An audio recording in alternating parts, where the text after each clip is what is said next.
talking all that pessimism, but that ain't got to me. My like prophecy, ain't hard to see it. All my partners chosen. Gotta pop my then clock my grip and keep my pockets swollen. These be scary, I'm Chuck Berry, how I'm rockin' rollin'. And they know I'm bout my slide through Southside, how could I not be holding? Brody say he got another play for me, say less, I'm in route. Cause it's getting paper, the only type of I've been bout. And I'm praying faithfully, but you know I gotta let that sin out.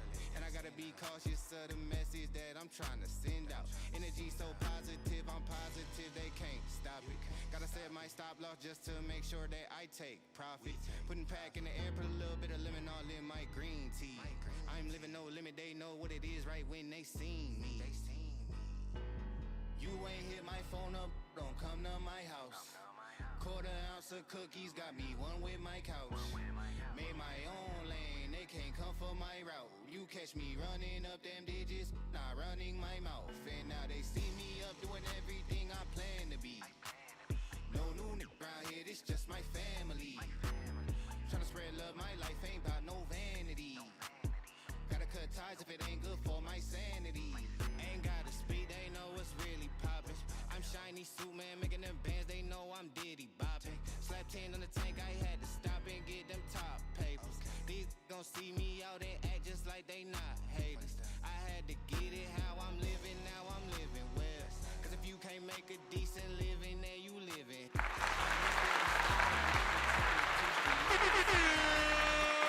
Yeah. Chat, what is going on? Welcome back in. Appreciate y'all tuning in. I know we usually don't go live on a Thursday, but today we have what I think is going to be one of the most fun conversations we're going to have on this channel. And as you can tell from the promotions we did, from the thumbnail, we have a special guest today. We will be bringing him in shortly, man. I appreciate all of y'all showing up. Hopefully y'all had a good week, and we still got Friday Night SmackDown tomorrow. This honestly was crazy. It feels like, oh, we got the right hand. Oh yeah, my bad, Cam. I had to pause the alerts real quick. Appreciate you for the sub for another month, big dog. But let's go ahead and switch it on over, man. Hopefully everybody's been having a good week so far, heading into the weekend. I cannot believe it's Thursday already. This is crazy. But as you saw earlier, AMW is coming back, but we are rebranding it under Trison Tribe Wrestling. So the Universe mode will be coming back August 30th. We will have our Night of Champions, and more details on that will be given over the next couple weeks. Yo, King AJ, what's good with you, man? Who else is in the chat? We got XY is in here. Who else? Let me see. Oh, let me actually get my sounds right. There we go. There's Stone Cold. We had to go get him out of Texas. About time. Hey, Cam. Hey, listen, bro. You know it's been a packed year, bro. You know it's been a packed year. But the thing is, we got so much time before the next 2K. So we're going to get plenty of use out of this. Also, we had to, switch over to the Patreon and everything. We got the boy Deuce Daniel in here. Hey, the boy TTW Universe. Gotta acknowledge my dog. Gotta acknowledge my dog. Acknowledge me. Gotta acknowledge him. All right, we got Skiller in here. What? We got AJ. What? We got Billy. What? We got Jaden. What? Who else did I see up in here? We got the boy XY in here. What? Man, we got Melanie in here. Melanie, what's good with you? What? All right, so as you can see from the thumbnail, this is honestly the first collaboration that I have done with a primetime YouTuber, which is honestly is crazy how this even progressed. But I need for you all to clap it up. W's in the chat for the homie Matt. He has given us his time today to sit down and have some wrestle talk. I have never done this.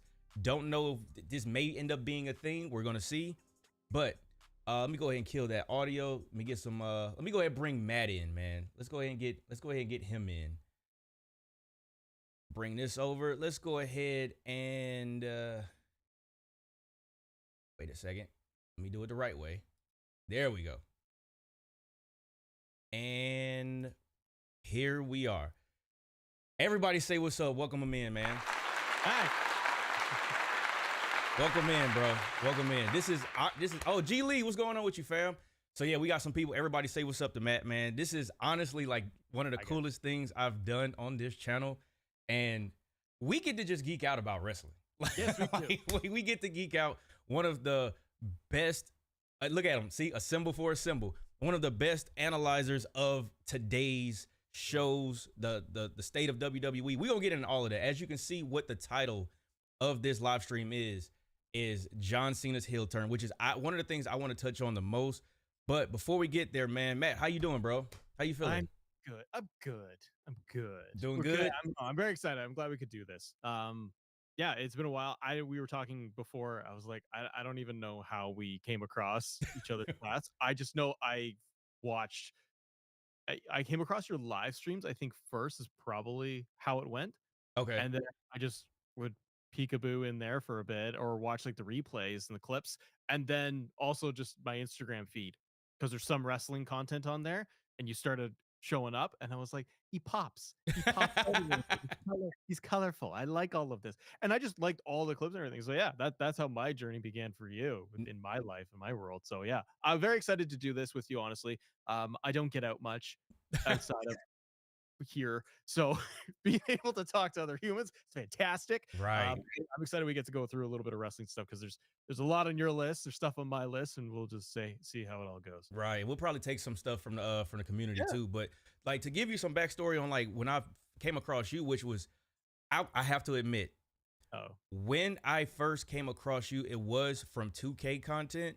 Yeah. But once you hit me up or you liked something on Instagram, I had to go check and see if it was real. I thought it was fake. I thought it was a fake page. Listen, have you been duped? I've almost been sent-tailed before, bro. I think I've almost been sent-tailed. I don't think I necessarily like reached out to somebody or spoke to them, but I got excited. I was like, oh shoot, this is such. No, it's not. No, it's not. It wasn't even, yeah. So that's happened before, and I'm very skeptical now. Like when The Rock actually commented on that that Instagram video, like my heart dropped, because I'm like, is this really Dwayne? It's got to be like The Rock with 2 R's or something like that. Yeah, something like that. But it was actually him. But yeah, that's how I came across you, and I was like, dude, he actually, like, he's seen my stuff, like, which was crazy. So for us to go from that to here, man, this is actually pretty dope. But I don't even know where to start, man. Do you want to talk current events? Do you want to take questions from chat? Do you want to talk Cena? What do you want to do? Oh man, do I want to go to Cena first? We might have to, since it's the title, we might have to just go ahead and go from there. And I'm pretty sure Cena is going to like lead us into wherever. Now, here's the question that I have for you. All right. Did you think, in all seriousness, when he turned face, that was the actual face turn? No. I didn't either. Oh man. I thought it was probably like you, and I may have even been watching your stream while it was going down, but I was sitting there watching it and thought, he's going through the whole thing, and I was waiting for him to low blow Cody to do something, or they were going to leave it a little bit kind of nebulous where wait till SummerSlam. Is this I was still, even after he did the promo, I still thought, okay, was that it? Let's see what happens at SummerSlam. And then the Trons came out and it was all normal, and I'm like, oh, so that was it. So no, same as you, right? Like I didn't think it. I did not think they would. That was it. Okay, so what threw me off was, number one, how quick it was, but also Cena came out with his heel entrance. Yeah. At the beginning of that promo. So what they were expecting us to do is to buy that Cody got him to change his mind in one promo or mid promo, because I thought it was going to be, and because if we paid attention to Cena, he did the whole super baby face thing, over the top, kept raising the championship. He was pure hustle, loyalty, respect.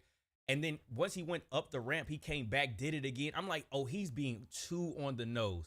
Yeah, he's definitely going to turn on him. I even predicted he's gonna like he's gonna have Cody get off of his eye is gonna be off the ball. And because it's a street fight, which is the other thing about this. Yes.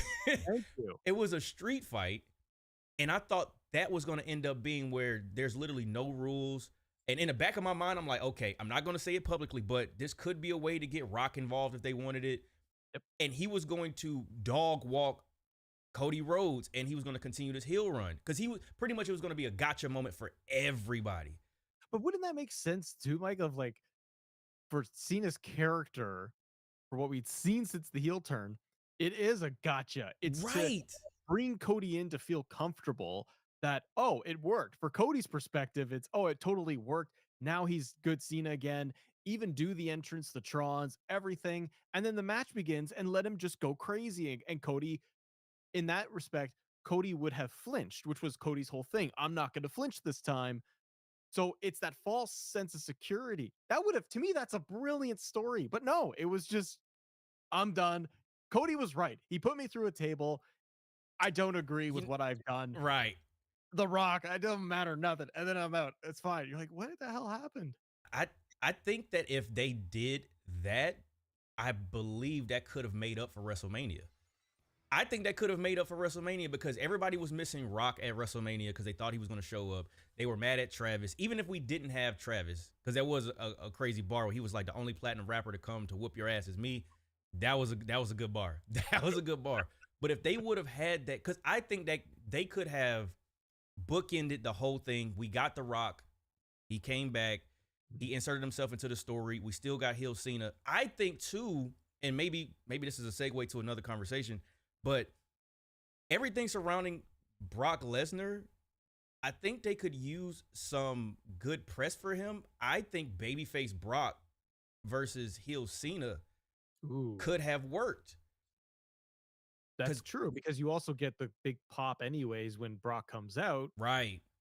And if it was heel Cena, the only issue, I agree. The only issue I could see is that the crowd was already pushing Cena. Like, they were already cheering for him no matter what he did. Yeah. In some instances, they booed Cody at Mania or towards Mania, right? So I just feel like some of the crowd would still cheer Cena and maybe boo Brock. I don't know. But I don't agree with you that, like, you could have done a babyface Brock and done it at SummerSlam. That whole promo, I said it in videos on my channel. You could have done everything exactly the same, just moved this promo to SmackDown after SummerSlam. Yes. It's the same. Why? Because is it because they had Brock come out? So they're like, we need a babyface Cena so Brock can come out and take him out. It's like, you could have done it. Then it's like, then they give us this at SummerSlam and we still have to wait to get Brock and Cena. Yeah, like, you still gotta wait 2 months. We still gotta wait. But I don't know. I saw somebody in the chat was like, we've seen Brock and Cena a million times. I agree and I understand that, but with it being on his way out, I can see how Brock being like, because I think we talked about this before, where who would be the perfect person to be Cena's last opponent? Yeah. We don't have Edge. He's occupied. So he's already went up with Punk. He's went up with Randy. He's went up with Cody already. If he wasn't retired, because he essentially is, but Batista. But just for the era, but he's totally done and retired. But I know what you're saying. It's like, who out of Cena's legacy run, OVW era? Right.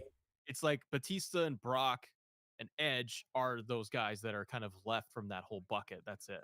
Yeah, and then it's like, I'll be honest, we don't need Roman and Cena again. I think I'm cool on that.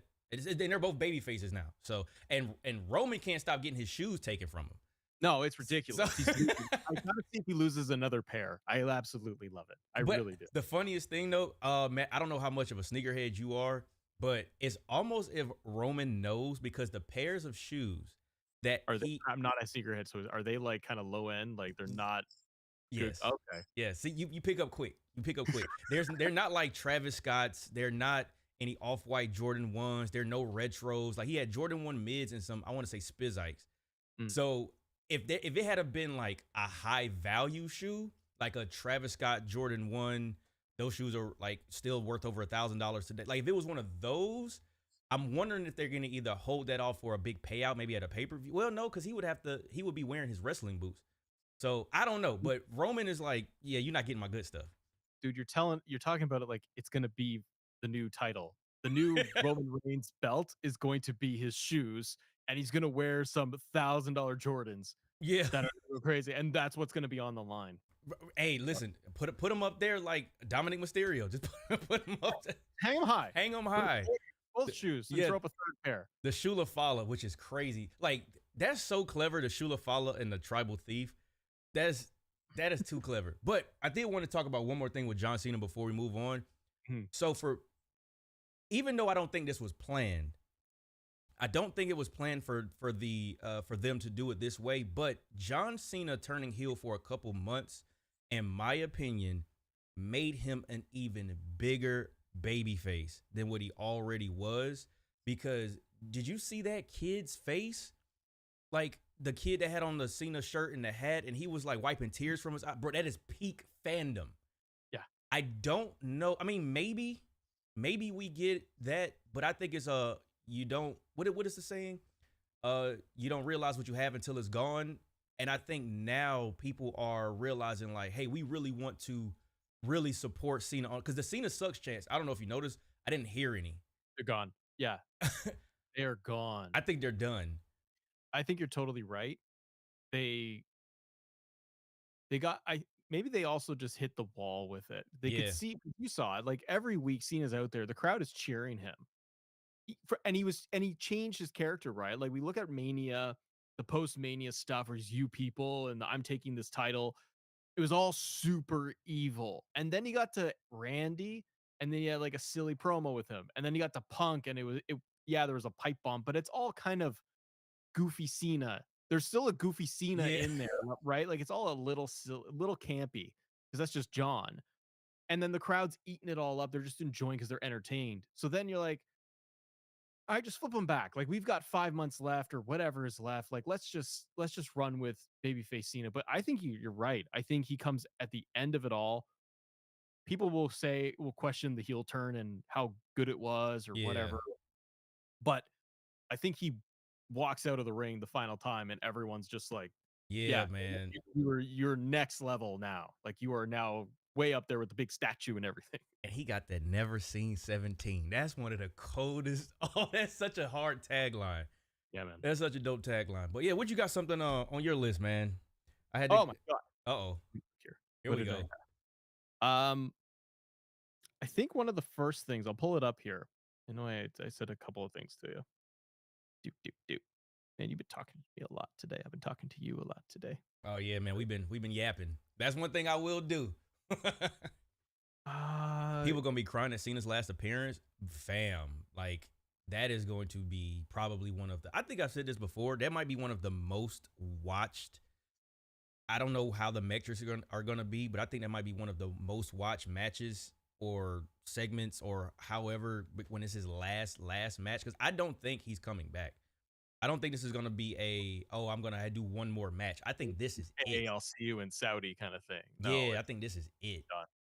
He's like 50, right? Like he's creeping on 50, and he said it. He's done Hollywood interviews, and he's like, this is it, because his body can't take it. Yeah.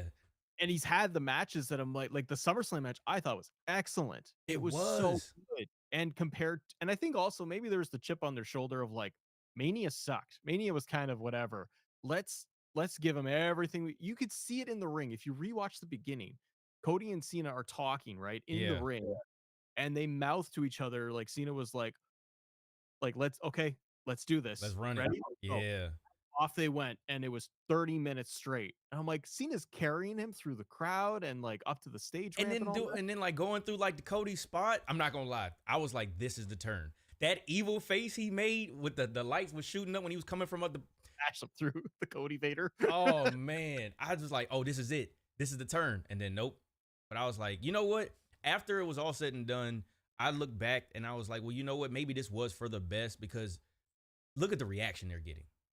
Yeah. Like maybe it was for the best. I would have had enjoyed a couple more months of heel Cena and you get nothing, but sometimes you got to just know when to pivot. So speaking of pivot, topic I have for you is going to be from WWE's. I always like looking at WWE's production side, what we see on TV, and like you always talk about too on the show. is like just enjoying looking at dissecting like just the product on a weekly basis, and kind of nothing else really. But from a production side, in terms of how I think things are laid out, segments, what they tend to do on a week to week basis, the things we always kind of see, the pull aparts, the brawls, backstage segments, interactions. What would you want to see done differently, if anything? Like, is the Oh, because a lot that has come up even today, I even recorded a video on it, was, um, excuse me, the DQ finishes. yeah, People going off right now about, the last, and I texted you that. I was like, they've done 4 DQs in a row, and I told you that it was something like May. In May was the last women's main event on Raw. man, yeah. After that, it's been basically Seth's group, which I understand. So taking that even aside, what is it like on television that when you're watching it, you're like, man, they do this thing a ton. What would you want done differently or go back to old thing? Number one, let's get rid of the Judgment Day's little hut. I'm, I'm Little box that they sit in. I'm ready for the Judgment Day to be done, man. I know that's not like a production thing, but I am just ready for the Judgment Day to break up because I feel like there's more money in the breakup of the Judgment Day. Maybe they're waiting on Liv to come back, Yeah. but let's see, from a production standpoint, I feel like they've kind of gone back to some. I think we talked about this on stream actually. I think they've kind of gone back to some of the old things where so many times at the end of the show, the heels are walking the dog with the baby faces. Yeah. And for me, it's a little bit of nostalgia because it's like, man, I remember DX or Triple H closing out the show and somebody getting their ass whooped. And like Triple H closed out every Raw in like 99 or 2000, standing tall, JR going nuts. And he beat right. Austin and Rock and Mankind and everybody. It was always him at the end of Raw, for like a year. You know what? You just said it. Maybe JR's was missing. Maybe that's why people are tired of the ending. You don't have Jim Ross losing his mind. You're right. You don't have Jim Ross just going crazy. God damn, God, you that son of a bitch. Like that, that used to be right. That's just, oh man, because they used to be hype. And it's like the other thing, you had to wait a full week whenever they separated the shows, or you had to wait till Thursday or Friday. Now we are force fed everything over and over, and we don't get a break from it. I will say this, my boy Anthony, great idea. He said bring back the Jumbotron videos during the entrances and get rid of the colorful backgrounds with just a name or a logo. Absolutely. Show me guys getting beat up. Like, show me a highlight reel. Yeah. Of you come on. And the craziest part, the only person I know that has that right now is Logan Paul. Yeah. Like he's the only guy. Everyone else is a color picture. Like Rhea's just her logo and her. Imagine Rhea Ripley's entrance, her theme, all of it the exact same. But the Tron is all gritty, textured, and it's just flashing, just a bunch of Rhea just doing like WrestleMania, like riptides off the top rope, like the stump, like kick, it like gets you hyped. It gets you into it. Bro, they definitely need to bring that back because this is, man, I don't think it'll ever happen because this is not necessarily production from WWE. It's more of the fans. I miss the camera flashes, man. Yeah. I miss the top rope. I miss the camera flashes during, like, they put it in 2K. So you do moves and it goes off. Yes. I miss the camera flashes. I was watching WrestleMania 17, the main event. When Austin came out, he hit the four corners of corners of the ring, and just off, man. Bro, I wish, man. But today I'm trying to think, like, we have this backstage segments with like Kathy Kelly. We have the backstage segment with like Byron. I think they do a decent job having, like, you know, the brawls backstage and stuff like that. It gives me a little bit of like nostalgia with that. The backstage segments in the locker rooms, like it's kind of what we were used to. One of the things that I liked the most that they added was when they came through Gorilla with the Superstar. Yeah, I do like that. Yeah. But transition that whole thing. You could have, and Triple H doesn't do it all the time, which is a good thing. They don't overdo some of it because I like it when Punk gets out of the car and walks the whole way. I'm like, that's cool. That's immersive. Or they've done at times where, I think maybe even last week on Raw, you have Adam Pearce talking to two people. He keeps walking, they keep going, and then there's another thing, and he's doing the next segment. Yeah. That I like that because it does immerse you. It makes you feel like, oh, there are people just walking about, and you're supposed to believe that stuff's just happening. Yeah, because it's so smooth because it'll be like, you know, Kathy's doing an interview or something like that, and then somebody's getting beat up, and then like Becky Lynch is walking by, and then the camera follows her to the ring. Like that's really cool. Like it's a really good visual, and it kind of leaves you like, well, and then too they do a lot of like you'll see. I remember it was like Carlito talking to somebody like far in the back. Like Yeah. you can see him, but you kind of can't. And it's like, oh, they're dropping a hint of something. So there's stuff like that I like, but if there was something that I can change, man, I don't know. Bronze is a good one. I'm one for so one thing I always wish they would do is with interviews segments. So you talk about like Kathy Kelly, and they just say, okay, my guest at this time is so and so, or two wrestler Finn and Dom are talking, and the camera's there, Yeah. and they're having this conversation. I wish they did the fly on the wall stuff from TNA way back, where the camera is peeking through the door and picking Oh, up. They're mic'd, but the camera is further away and it's a little shaky, and they're peeking in on the conversation. It motivates the camera. Like the camera's not supposed to be there. oh, so it's almost like, see, I didn't watch TNA, but what I can say is, do you remember GTV? Yeah, that's it. It was That's something like GTV where it was like you were kind of not supposed to be there or not supposed to hear. I'm with you on that. So as the viewer, you're like, I'm not supposed to see this conversation between whatever Finn and Dom, Yeah. or Finn messing things up. He's with JD and they're talking about a plan.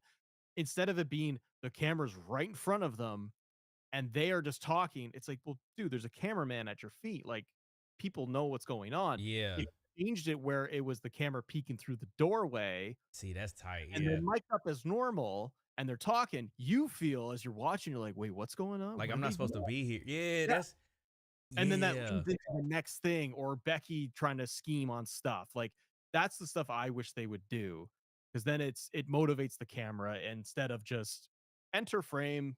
We have this moment. Okay, now exit. Right. Yeah, no, dang it, man. See, look, we got to get you because look, they swear I got the script. I guess I got to make a call and get you on the writers, get in the writers room too. Oh, Because you see that Yeah, already let's get started. there. That already started. I want to say, and what is it? Either it was in my comment section when I reacted to your video. They're like, Yeah, now you're in the in the writers room. Yeah, be in there with you. But It's a yeah, bad man. But no, go ahead. No, I was gonna say, you said it earlier. Is Mania 17 one of your favorites? Because I go back and rewatch 17 a lot. Yes, that from when I was a kid, and then I got older and I rewatched it. And there's matches that I didn't even realize I enjoyed as much. Like it was like was it the Hardcore Championship? It was like Raven, Kane, and Big Show, and they had the golf cart. Yeah. Bro, it was. And then you get the TLC. Man, listen, Mania 17, and then I think it was Regal. I think Regal and Jericho. Jericho, yeah. For like the European title or something. Yeah, it's man because he pissed in his cough out of his teeth. Yeah, then you see all the highlight reels right from that show leading up, and you're like, oh yeah, I forgot. Like they did all of this stuff leading. Yeah, man. It's one of my favorites too. I go back. It's like Punk Cena Money in the Bank 2011. I'll rewatch that. And then Mania 17, I will skim through, but I will watch that show. I'll pick once a year, every couple of years. Absolutely. Man, this thing is just so the peak of my childhood. Man, dude, like the pop from the contrast of the pop from Punk to the booze to Cena. That was, man, I think I just watched that like not too long ago, just randomly. Just if it shows up on like the WWE Vault or something like that, I'll just watch it. And then Vince trying to do the cash in with Alberto Del Rio, and then Punk kissing, walking through the man, chef's kiss, man. But maybe that's some of the stuff that I feel is missing. Is there's so much good right now, and you can't have it all. I get it, I do. It's just it's the wish list stuff. I'm like, I wish there was more, I guess, realism. Like the Punk Cena thing was embedded in the reality of the contract, and Punk saying I'm leaving. They're like, that's true. Yeah. to not capitalize on certain things or trying to make they do it sometimes, like, but they did it like Ron Killings. He was let go, they brought him back, they gave him a moment, then he's gone. And you're like, okay, Cross has this contract, this groundswell of support. Some people like him, some people don't. But why wouldn't you push the narrative of this guy did a shoot, which he's confirmed it was a work and all of that when he after WrestleMania.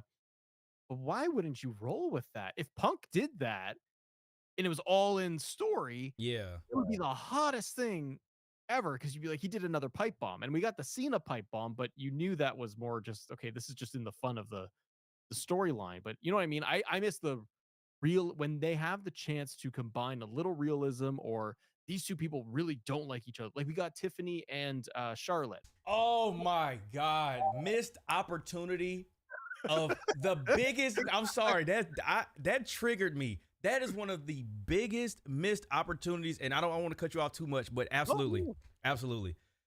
I feel like, well, number one, I think Charlotte ended up getting what was good for her. We got to see Ashley, and I feel like she's enjoying this part. I feel like she's in her Randy Orton part of her career where she's enjoying it. But they missed a golden opportunity of the heat Charlotte Flair could have got if she beat Tiffany Stratton. Number one, I think that Tiffany Stratton might not have been as ready to beat Charlotte on the big stage just yet. I agree. I would have rather, if you already see that it got personal, because, you know, this reminds me of, to your point about the realism, Edge, Lita, and Matt Hardy. Yeah. But they found a way to make that work on screen. So even though, you know, some shots got, you know, shot in the ring with Tiffany and Charlotte, we found out in Unreal that, you know, they apologized and all that. But at the time, we didn't know. They could have had Charlotte beat her. They could have ran that feud probably to SummerSlam. They could have been entangled in some way, shape, or form because all we ever said while Charlotte was gone was Tiffany Stratton is like a new Charlotte Flair.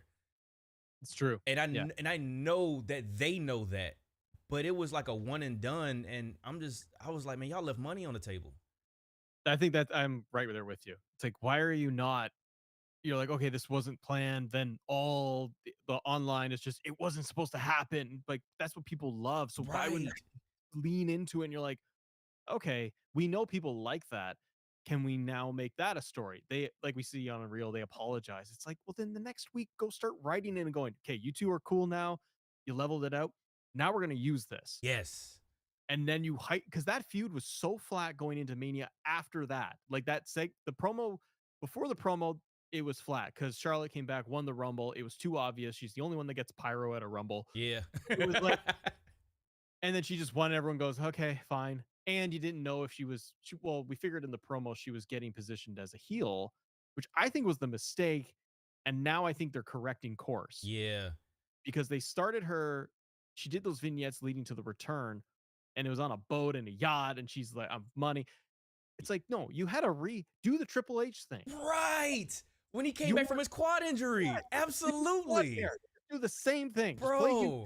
And have her come back and people will pop. And then you could have her go up against a babyface Flair or Tiffany and try and make it a little edgy, but people would then let Charlotte win. Anyways, yeah, I agree. I think that there was money left on the table. Man. They don't take nowadays, it feels like they don't take those chances.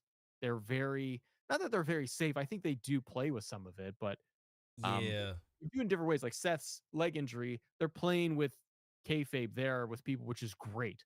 It's like you worked everybody. Yes.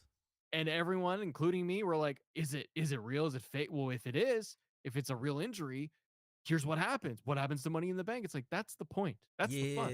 Okay, that is a great, I know that's not even on neither one of our lists, but I do want to talk about that in a couple different areas. So I have to ask. No, you don't. Does Seth Rollins have the first and second greatest cash-ins of all time? Yeah. I think so too. And SummerSlam. How do you compete with it? Dolph is great. And that's what people were fighting back about. But I'm like, fam, he did them on the 2 biggest stages and did them completely different. Completely different.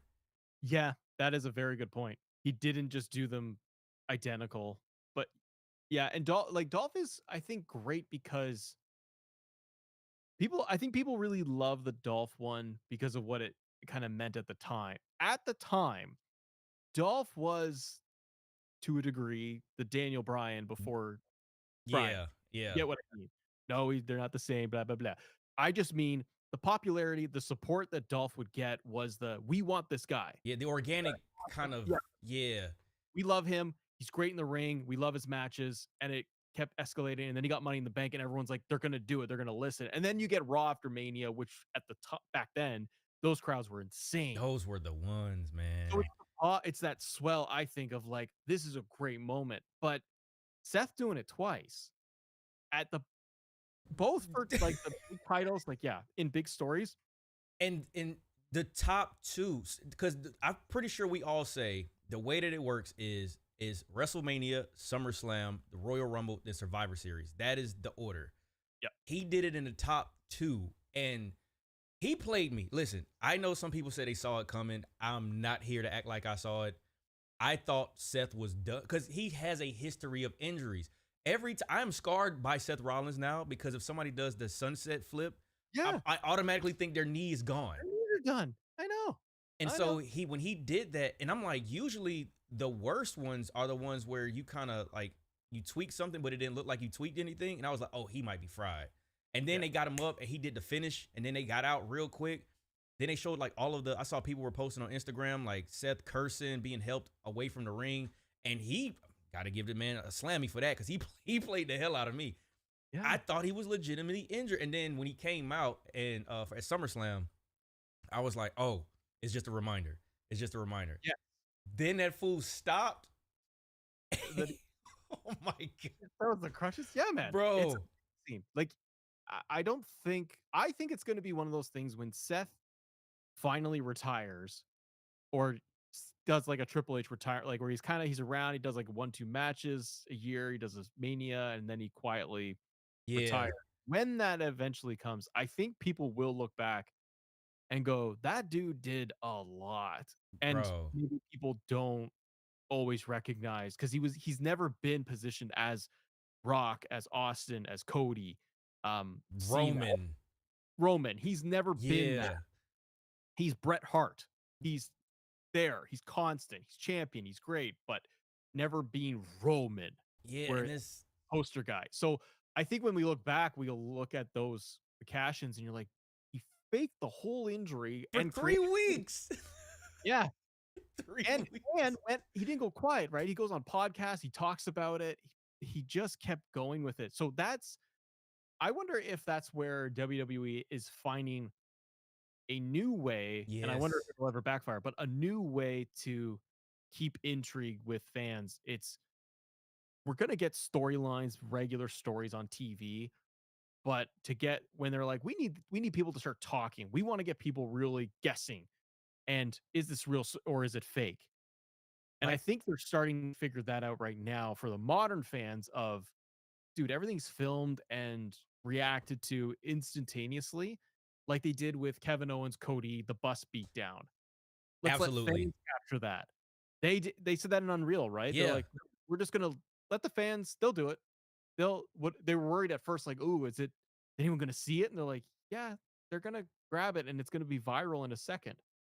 I love that stuff because I'm like, great, you're actually using social media instead of just posting clips. There you go.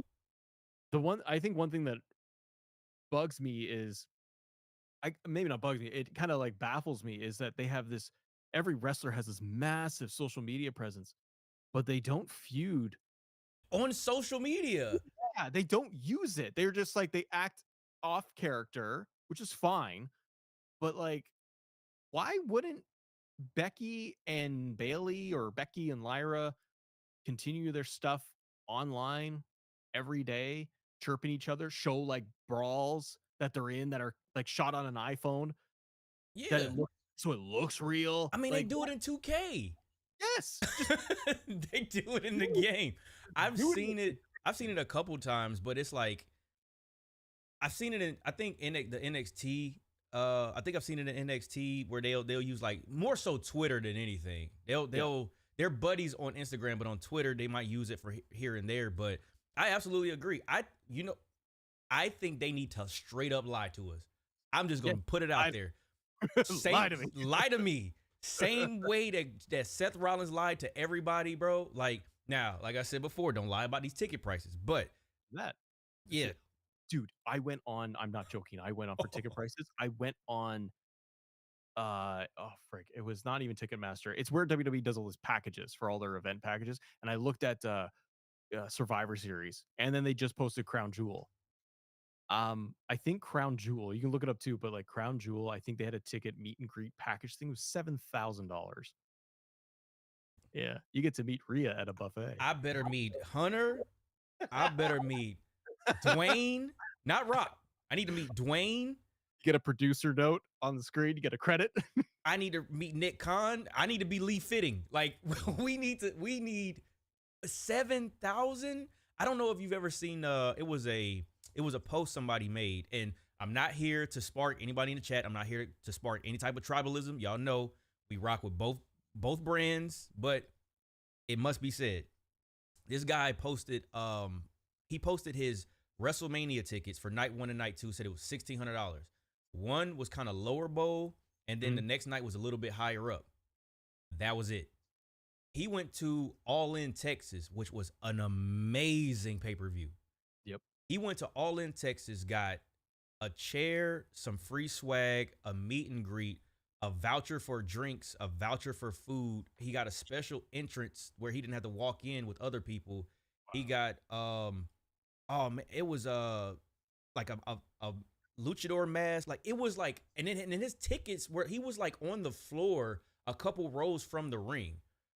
And I'm like, you got that for $1,200 and you got like a 6-hour show? Yeah, they do. I've been to AEW shows, and I've gone. Yeah, I've done some backstage things with AEW before. Oh, that's fire. They care a lot, and they want to have fun and make sure everyone's enjoying the show, and they give kids tons of stuff. Like it's well done over there in that regard. It was Crown Jewel is what I was looking at. I just pulled it up right now. I can hurt your head a little bit more.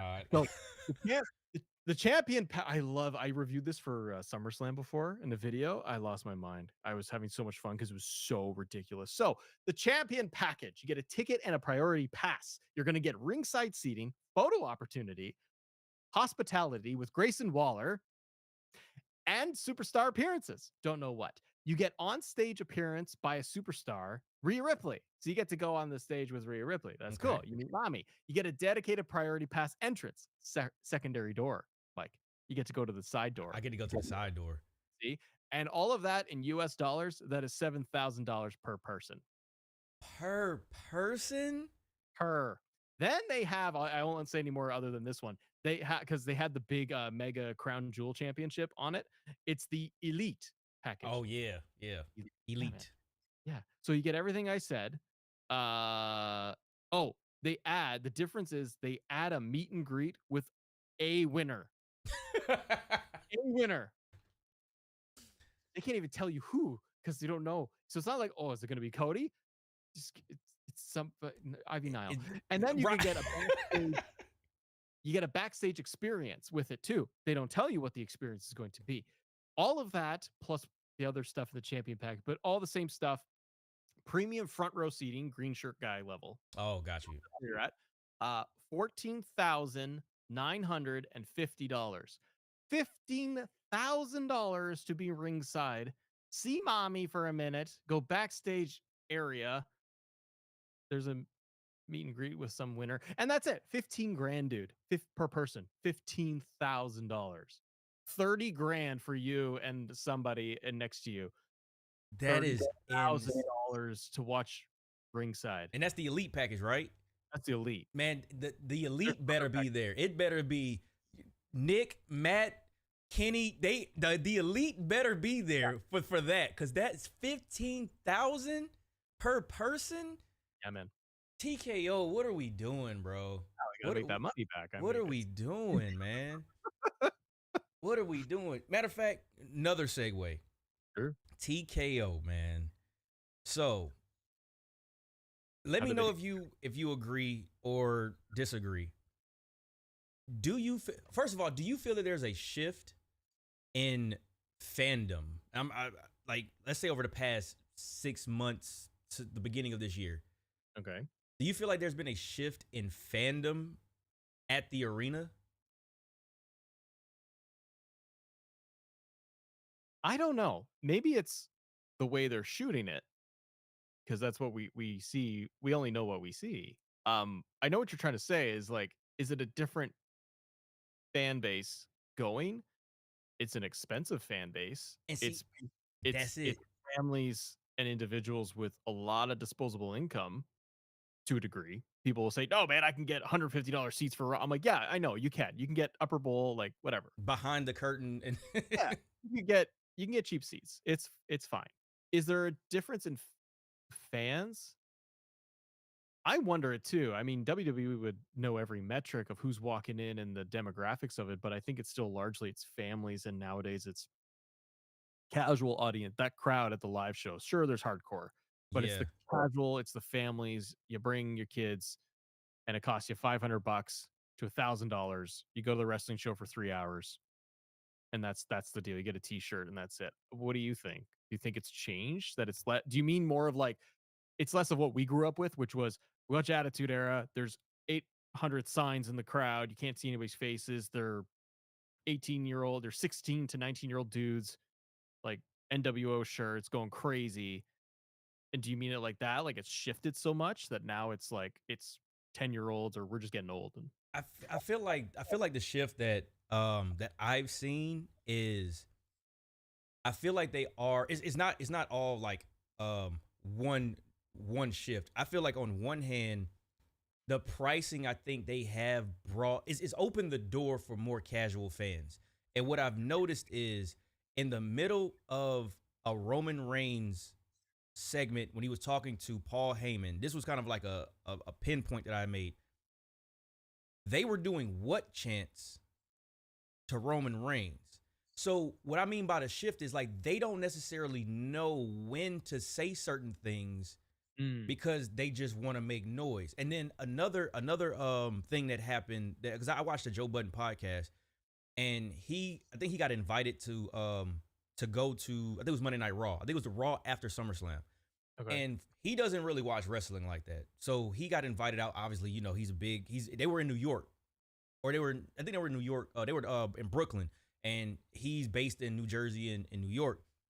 And he was saying from his experience as a casual, the energy was just so high. And he was like, I don't know what they saying.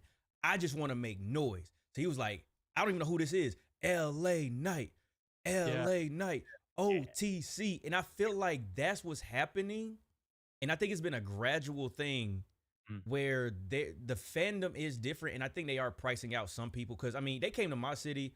Could I have afforded the tickets? Yes. Did I think it was worth it? No. Like, last year, me and my buddies, we went and we got, like, tickets for $200 and it's, like, the last row on the front. And we usually sit ringside. Those tickets aren't even available anymore. Like, we can't even get them on day one. So it's like now I don't know if it's just like they're like, hey, we're gonna mark these prices up and we want to be more mainstream, which they are. And I'm wondering like if that's one of the things that is people wanting to just be at the show and enjoy themselves as opposed to really knowing their part. And I hate to feel like I'm gatekeeping, but it's like you do have a certain you do have a certain like a part in the show. Like Yes. For the heels, you're supposed to boo. For the faces, you're supposed to cheer. Because if you don't do anything, we get the Thunderdome. Like, Yes. so I get what you're saying, and I think I've been to a couple of shows recently, and I do see that where you're getting a lot of chance. I mean, it's always been there, but I kind of get what you mean. Like on TV, Yeah. we're getting. I think ever since you know what it is. It's when they started to heavily do the expansion overseas to Europe. You are absolutely correct. You to get are all absolutely correct.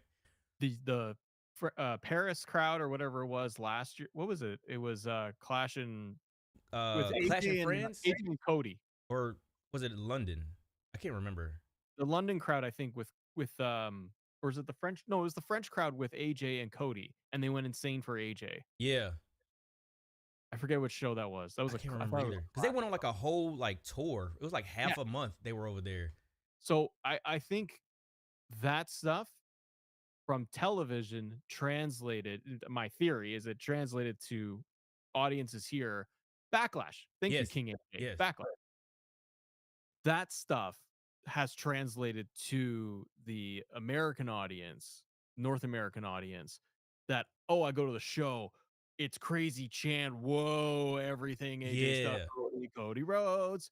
It's like you never did that a year ago. You R- didn't do it a year ago. It's a European thing. Yes, The yes. North American audience is using, which is They're great. spamming it though. Like they don't know when to just use They're it. like, They are definitely spamming it, and it's like, because I mean everybody's got that Roman Reigns, Cody Rhodes, Dirty Dom. Like they have given. I'm surprised Adam Pearce ain't got one. Like they have done it for everybody. it's to make noise, like you're saying. It's like, well, now we're just making noise versus like, let's really. I think they do still boo, but more of like being there live, like you have. It's a lot of just like everyone's just having fun, Yeah, not the viciousness of the old days of like, I hate this bad guy because I don't like them as a person, or get off my TV, X-Pac heat. It's right. I just don't. It's like boo boo Tiffany. Like when Tiffany's a bad guy, it's like boo Tiffany boo. But like I went to Elimination Chamber where The Rock showed up with my wife. Ooh. Yeah, so I got to see the Cena heel turn live, and from my perspective with the audience, and it was in the Sky Dome or the Yeah. Rogers Center. That's the big giant arena stadium. That's where the Blue Jays play. So it was really cool that they did it there. Now they did tarp off like the outfield, Yeah, cut it a bit. It seats like 50,000. I think there was 30,000, which is still huge. yeah. But that crowd was hot, but cheering, chanting, everything you could. Like Kevin Owens and Sami Zayn just doing whoa chants. Oh, you know that's happening. And it was great. The Rock comes out, everyone pops like the whole time. And then the Cena thing happened and it was crazy. On ticket prices there, so in Canada, me and my wife went and I was like, I don't go to shows a lot. So I'm like, because we only get WWE twice a year. Yeah. So I was like, well, I'm going to go. I bought them way back and it was like, I think total two of us together was $900, which is a lot. That's But honestly not bad for what you got. I was center base, like Hard cam? Yeah. Yeah. Okay. third deck, whatever. But I was dead center. My seat was on the aisle. Like I could see the Tron, I could see the Elimination Chamber. Everything's facing me. So I was like, I'm good. I just Yeah. couldn't see the way they did the ramp was stupid. It was like ducked down and curved, and Like the old Rumbles, right? yeah, I Yeah. couldn't see that. So you couldn't really see people coming down to like 3/4 of the way, but full ring view, and it was like $900. And they were good seats, but it's still getting absurd. So yeah, I think that it's different I think markets are just changing. And I think the economics of it plays a huge part in it. People Yeah. are like, I can't afford to go to a show, a concert. Or they're not spending money on other things, and they're like, I am saving up to go to this live show because that's gonna be my thing this year. Instead of just sitting at home. Ye- Okay, I have another question because let's say No more questions. me. Oh, okay, Cena. done. Me and my East Coast South brethren, we are mad they took WrestleMania away from New Orleans because that was not far from us at all, true. Yeah. and they that gave was- it back to Vegas. and Do my you man- think? Okay, you answered it right there. man, why else would they do it? I don't, man. Hey, taxes. It's just like, I get it, man, but that seems so rushed. Even the logo looks so like, hey, we need something quick. They had a beautiful. It was inspired by like the old WrestleManias that was in New Orleans. Yeah. They sold the T-shirts. They had the T-shirts on the WWE shop.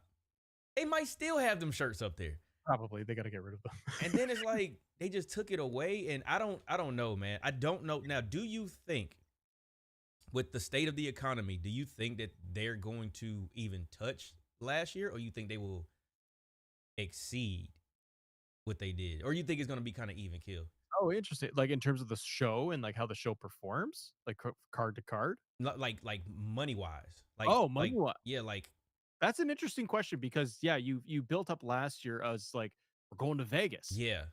When was the last time they were in Vegas for a Mania or for another show? Like it's been a long time. I can't remember. Was it WrestleMania 9, like they did Vegas? Right, because they've been to Hollywood 1,000. Well, not 1,000 times. They've been to Hollywood more times. Yeah. Then they went to it's always like either L.A. Was it New York? New York, Chicago. Like they do Chicago. Indianapolis, well, that was the Rumble. But yeah, they've done like just the giant markets. I think I don't know. They'll probably outperform what they did last year. I wouldn't be surprised if it underperforms because it's so expensive to do anything nowadays. And people that were in the market traveling for that time period. You got to think of it too. Like if you were taking a trip to Vegas, if you're a WWE fan, you're like, I'm doing this trip to Vegas. I'm Yeah. going to get a Vegas weekend out of it. And I'm going to go see one night of Mania, most likely. That was your thing. Yeah. So you did 3 days in Vegas, one night was Mania. Cool. That's a huge fun trip. I don't think you're turning around again. And you're like, let's go again, honey. 10 months later, like we're not going. No, like We got bills. You did that. Like if it was me and like we would love to go to Vegas, I would have loved to time that out. My wife would be like, Vegas, let's go. And I'll be like, wrestling. She's like, no, but we would go. But it's not like, but if I turn around, I was like, honey, they're doing it again. She'd be like, well, we already did it last year and we spent thousands of dollars. Right. So from the average person, it's like, that's a lot in a full year to just do the exact same thing. I wouldn't be surprised if they were undersold. I think that they're seeing that, like you could see it online a little bit. They do these big shows like Chamber, and you saw it in the Unreal documentary of like, well, Nick Khan had like that one moment, and he's like, we needed to boost ticket sales, so we brought in The Rock. Didn't they do that recently with something else? Was it Elimination Chamber? Chamber was Rock, but they Yeah. did something recently, right? Where it was like, we brought in so and so because ticket sales were low. And I can't remember. Maybe the chat can help. There was some other event we brought. Was it Jelly Roll? No, it wasn't Jelly Roll. No, it wasn't Jelly Roll. Wait, but there was some other event recently, I swear, that they were like, tickets were underperforming. So I remember that from Unreal with The Rock, but I don't know. I can't remember. But they're doing that where they're like, break Brock. I think it was Brock. Oh, I probably. With SummerSlam. Might have been. It was Brock. Goldberg? Could it be? That was Saturday Night's main event. That was Saturday Night's main event. I don't know. But they were doing that, right? Like it's ticket sales are low, bring in The Rock. Yeah. Goldberg, Yo, Killer. My bad. Goldberg, We had somebody from India. Saturday Night's main event. I'm like, okay. Now I don't. That's the other thing too. Is like that is a testament of your either the state of your talent, where you feel like you have to bring some either your talent or your prices, where you got to bring I don't want to say a nostalgia act, but like either a legend or somebody who had like the fact that you had to bring The Rock in. That's saying like ticket sales were low for Chamber matches does not sell like what you want. Like that's a lot. Like when you're like, break glass and bring The Rock in, and now it's. I mean, I drank a beer. Oh, shoot. I drank another beer. 3 beers. 4 beers. That had to be Yap. It absolutely was. It absolutely was. Gotta hydrate. Like you got to bring in Austin. You got to bring in Goldberg. We're running out of acts. Like we're running out of nostalgia. I don't know. And they getting old. They getting old, man. Listen, we do not need Ric Flair back, man. Let Ric Flair, let him live, bro. No, man, no. We don't need Ric Flair. Let him be great. Give him a little cameo on the side. Now, pay respect to the legend. Appreciate you for the redeem. But I don't feel like we need that. Like, we have way too much talent to rely. I understand, like, I give Nikki Bella a pass because Evolution, she was a part of the first one. Yes. And so the women's division has come so far since then. So that is one that makes sense to me. But just having to say like, and then on top of that, why would you even admit that the ticket sales are low? I would have kept that to myself. I would not have said that. Like, we wanted The Rock because he's a mega star and we want to do this and please the fans. And then you're like, well, tickets were down. So like, yeah, why just say it? It's like we had bad ticket sales. yeah, I don't know. Like, you telling us too much, man. Now you telling us too much. But what else you got over on your list, man? I know I've been yapping. That's what we do on this channel. Oh, man. Why don't you, I'll look this up real quick. So one thing did come to mind, who should we're with Cody, effing Rhodes. Cody is done with the Cena saga. Cody's champion again. Clearly, it looks like it's going to be Cody and Drew in a thing because I love that Drew's grabbing that belt and he's like, I want this. Yes. I want to have it in me. I want it all over me. I'm like, great. I love Drew and I want to see that match. What do you think is going to be the likely path for Cody till Mania? Since we've been talking about WrestleMania a little bit.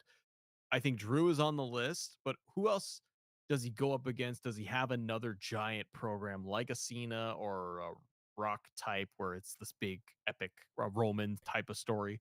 What do you think Cody's doing for the rest of the year? Oh man. Hey, AJ, when we get done with this topic, ask the question again, because it's probably gonna get lost. But honestly, when it comes to Cody, because I'm trying to think, like, I don't know if we do Roman again.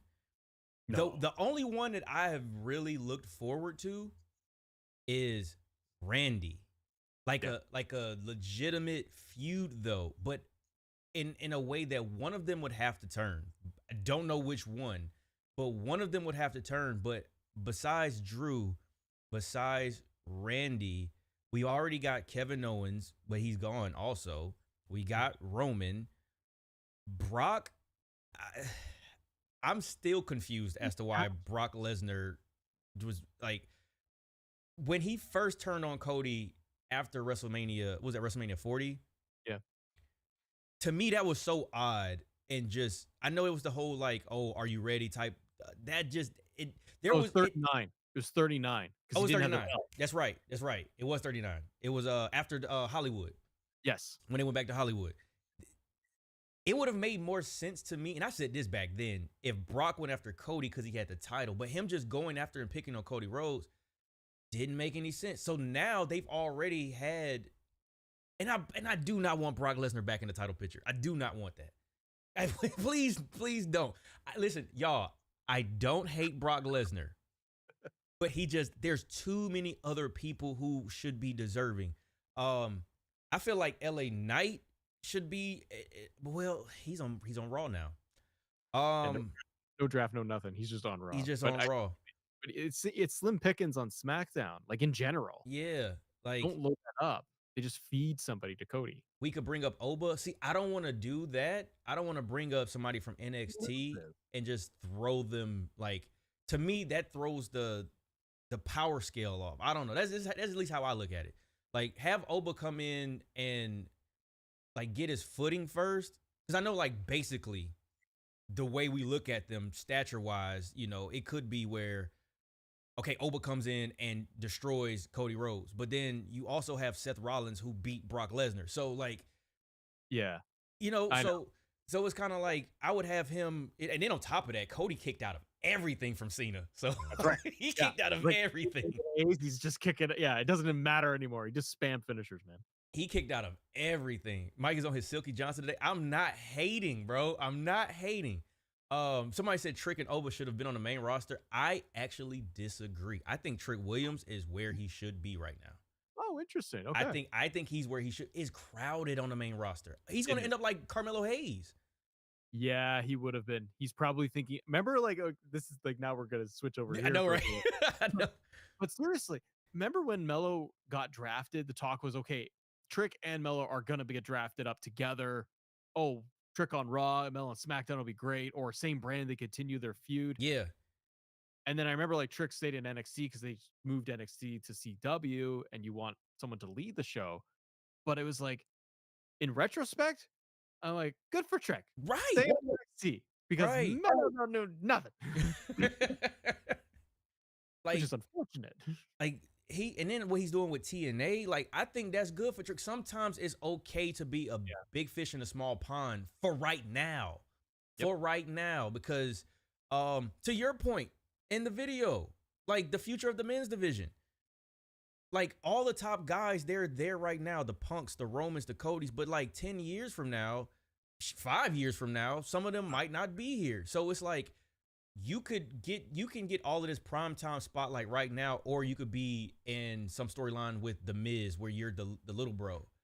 And that's no disrespect to the Miz, but Melo really hasn't been given, like he had the best of 7 with Andrade. I love that. That was great. And it's like, what sense? Yeah. So Trick running TNA at the moment, and that's why I said yes, leave him down there, because if you bring him to the main roster, who's he gonna run up against? Now you do have the ace in the hole of him and Melo. You do have that, but then once that's gone, then what? Like you just gonna feed him to like the mid card, to the Braun Breakers, to Aleister Black, right? Yeah, Alistair, like Damian, because it's very top heavy in the men's division. It does feel a little bit like it's gonna it can tip over at any point, or if there's like an injury, and there's a lot of people that are injured or coming back, or like Ray I think of, but there's a lot of people at the top where I'm like, if one of these guys gets hurt, it tumbles down very quickly. Like if thought it was Punk gets cooked, legit hurt again, yes, that's a huge hole with all the parts of the story, and they can make it work. You can write anything, but much like with Cody's side, where we're spitballing, like, well, who does Cody fight? And I'm like, I don't want Brock, because I saw 3 matches and I liked their last one they did. yeah. Bye-bye. Yeah, we're done. We're Go done. do your thing, and maybe you bring Brock back when there's somebody else that makes sense. Don't know who. Cody, I'm like, Drew, let's do 3 months of Drew. Maybe bring in Orton. And I like that, the idea of Randy.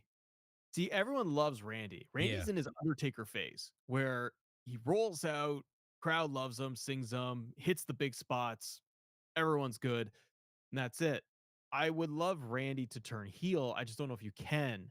Yeah. Because the crowd is like, we're just going to cheer him. Do you then just have months of babyface Randy, who's just more aggressive with Cody? Like, because see, that's the thing. Even when like Viper Randy, when people were starting to see him like want to punt, they were cheering for it. Yes, and that's part of the problem, is that you would get him, he'd be punting Cody, and everyone would be like, yeah, do it. And he'd be like, oh, no, I'm not supposed to. You're not supposed to like this. And it's like, see, and that's where I feel like inevitably, and I don't know when, don't ask me. I'm not going to say when I think. I'm not going to get that far ahead. But it is looking like, man, it's looking like Cody might end up, if it happens this way, to where you try to turn somebody heel and they go up against Cody Rhodes, but they like the heel, that kind of puts Cody at the, well, we're going to root for the guy that's kicking your head in. We're going to root for the guy that's smacking you across the head with a championship. Would that open up the opportunity for Cody to turn heel? I mean, it would definitely be, I mean, it would make sense. I know. And that's what I thought was happening with Cena. Yeah. When they were still feuding, I was like, the crowd's enjoying Cena. Yeah. They're booing him, but then he got a segment or two with Cody, and Cody's doing his Cody thing, and the crowd's like, I'm going to boo you. And it's almost like, okay, it's just this one city, it's this one crowd. But that, I feel like Cody is now in this position because it's like, yes, we love you.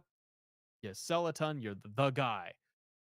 But I feel like there's going to be more and more over a year of crowds going, I want someone a little cooler. I want someone. We love you. Yeah, you're great. You're great. You go up against the right opponent, we're going to cheer you. We love it. Kids love you. But we get someone who's going to have a little more edge to him, maybe like a Drew McIntyre. Yeah. Who's going to go head to head on the mic and chop it up and be a lot of fun, or somebody different. And crowd's going to go, that guy's kind of fun. It's going to be the NWO thing. We want the cool guy. We like, you don't want this baby face wave super into the clean, crowd, all American, squeaky clean. Yeah, it's Cena. Yeah, it's Cena. It's Cena. And that was the problem. And they may just be stuck in that spot. But I think WWE nowadays are not afraid to, okay, we got to turn them. Yeah. Like, yeah, we'll do it. We're not going to be like Vince in the past of like, no, Roman is a face. Roman's good guy. It's like everyone hates this. And they're like, no, just keep going. Or Cena, never turn him heel. I think now they're willing to play with it when they're like, it's starting to run thin, run its course. Let's do something fun. Okay. We gonna actually chat, if y'all want to get some questions together, we'll probably check some of y'all's out. But while y'all do that, you said like the magic word Roman Reigns, right? And how Vince was trying to force him down as the baby face. He wanted him to be the guy. I have always said that I don't know if we get the tribal chief. I do not know. But if Roman would have turned heel after he beat The Undertaker, he literally went in the ring and just stood there and they booed. Like, could we have gotten, I don't know if we would have gotten this version, because Roman was just, when he became the tribal chief, he beat Bray at Payback when he got the championship or whatever, and he just became like, I'm him and I'm not, y'all are going to literally acknowledge me. Like, I don't know if we would have gotten that because that was a couple years later, but I wonder. When was Undertaker Roman? When I'm thinking like pandemic, and then 2019 was really terrible with Roman, and then was it? It had to be like 17 or 18. Hold on, 17, 18. That's what it feels like. Let me look it up real quick. WrestleMania 33. That was because it was not. You're told. I think you're right. If you had Roman go heel against Undertaker, 2017. 17, yeah, okay. It was 17. Still had a couple of years to go before what we saw at Pandemic with Payback and Roman and the Tribal Chief. I don't know. I don't think that you could get it with the writing because Vince was so, and it got worse. Yeah. Like 2019 was awful. Do we want to talk about 2019? A little bit. I mean, it doesn't hurt anybody. It's just for fun. But 2019, in my opinion, is probably the worst year of wrestling I think I remember. It's been so long. I will admit, it has been a long time. I'm trying to pull stuff up right now where I'm like, what was really going on? And I'm just pulling up like even WWE's site. They're like top matches of 2019. I'm like, oh, okay. I'll just say this: the Bray Wyatt, Seth Rollins Hell in a Cell was 2019. Oh, okay, yeah. So then it's awfulness. We had Daniel Bryan, Kevin Owens, Mustafa Ali triple threat for the WWE Championship. Wow. Yeah. They were doing some stuff in there. Oh, Adam Cole was 2019. That's great. No. Ray, okay. Friday, best of 7. Brock versus Seth for the Universal Championship. There were some good spots, very few. But the weekly TV was so bad. Oh my God. It was like, man, it's hard to really watch this on a regular basis. I think, no, and now this makes even more sense. Man, we gonna go all over the place, but whatever, we're here. That was when I was like really into AEW. Obviously, that was their first year. Yeah. And it was the perfect opportunity for them. But the one thing in WWE that they need to bring back, I think now is as great as an opportunity, Survivor Series, Raw versus SmackDown versus NXT. That year, oh my God, bro. So good. And they cleaned house. Super Showdown, I was just looking at the PLEs. 2019 Super Showdown in Saudi was Goldberg Undertaker. That happened. Oh my, bro, he almost killed him. Was like the other thing too is like with shows we had like a lot of kickoff matches and pre-show stuff. That you like, and the cards were 14 matches. Like we had Goldberg versus Dolph. I'm looking at SummerSlam. What was the main event? Oh my God, somebody in the chat was like, "You remember Miz and the Zombies?" Yep. Yeah. And Seth versus Brock was Universal at SummerSlam. So, yeah, there are like, you could cherry pick some good matches. Yeah. The week, like the Zombies, we had that. We had promos that just meant nothing. You also had, was it 2019? Because it's pre-COVID. Yeah. When Vince started doing, like, every match was 2 out of 3 falls on Raw. We had the draft thing where we could just bring people over. Like Sami Zayn was just, Vince went on Raw and he would be like, God damn it, I'm going to bring over Sami Zayn. We're going to draft him today. I was like, what? Wild card. It was wild card. Yes. Yeah, because it was just like if they wanted to just go to the other show, they could. Yes, yeah. Like every GM can just say the word wild card. And boom, it's like brand exclusivity didn't mean anything at that point. It was bad. 2019 was something. Yeah, It was really good. and it's just, oh man, because you got the Fiend, they completely ruined that. Bray Wyatt was the closest thing I think that we, and I may be wrong, but I feel like he was the closest thing that we could have ever gotten to an equivalent of an Undertaker in the modern world that we actually would have accepted, but they ruined it. I know. And they couldn't get it. They still couldn't get their footing, even with when Bray came back. It's an incredible moment in the ring and his segments and the lights, everything. But even then, it was when Bray came back again. Triple H was in charge, but Vince was still kicking around. Like it was that weird power dynamic of who was kind of running the shows. But it Yeah. was more Triple H. So there was in my head, I remember feeling, oh, there's hope for this. They can creatively do something really cool long term. And I still felt like, okay, he had a Mountain Dew match with LA Knight. Like what the heck? And Uncle Howdy's running around just Right. like running ropes, and it made no sense, and it just fell apart. Yeah. And they did the Wyatt Six stuff in the beginning, the really cool, like everyone's dead in the background of Raw. That's amazing. That was so cool. And then nothing. And they killed it. All of the QR codes, the leading up, like that, the whole rollout. And you have Uncle Howdy looking like an absolute horror in at the movie theater. Like he could have been up there with Freddie and Jason. And then their faces, they're doing justice. Like they killed Chad Gable. Yeah, they actually did. There's blood in the head, and like he's dead. And then there's like next week's like he doesn't talk. He's like, I'm kind of spooked out by these guys. Like, dude, you should have been in Emerge. Like you were done. And it's like, didn't they? Because I think now what they should do, they should go back to watch some of the stuff that Bray was doing, and they are the tag champions. I feel like they should go the Joker route where they have the championships, but they mean nothing. I just want to watch the world burn. I don't want you to have them. That's excellent. But that's how I thought they should have done with Bo. Like when they did that whole initial beatdown, and then Bo Dallas, the human, it is that Jekyll and Hyde, like the Joker, where it's like, well, he's sitting. They did a segment on Raw. I remember Bo Dallas. They had the initial Wyatt stuff and the reveal, and then we were getting Bo with like Adam Pearce. And there was one segment on Raw. Adam Pearce opens his door, and Bo Dallas is sitting on his right couch. there on the couch. Whoa, what's he gonna do?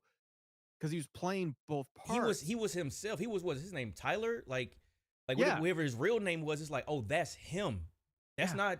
It's the same thing as Bray and the Fiend. He was kind of giving us both, and it's just And like they dropped it, and they're like, this isn't working. We can't go. I'm like, we can't go in this direction. I'm like, you didn't. I get that they also pulled it back, which was smart. Where it's like, let's bring them out when it makes sense. So they're gone for a month. They come back. They get involved in something, but then it inevitably turns into, well, what? You're just going to feud with Chad Gable for 3 weeks? To what end? Like, this isn't going anywhere. yeah. Now like, now you're on TV, but Uncle Howdy doesn't have matches. yeah. Like he was in a 6-man tag or something on SmackDown, but that's it. Like they don't do it. So I feel like, in some cases in the big picture of it, of course, there's stuff that they need to do better with the characters. Because some of it, I'm like, it doesn't make any sense. Or they just full out drop it. Like and we don't know why.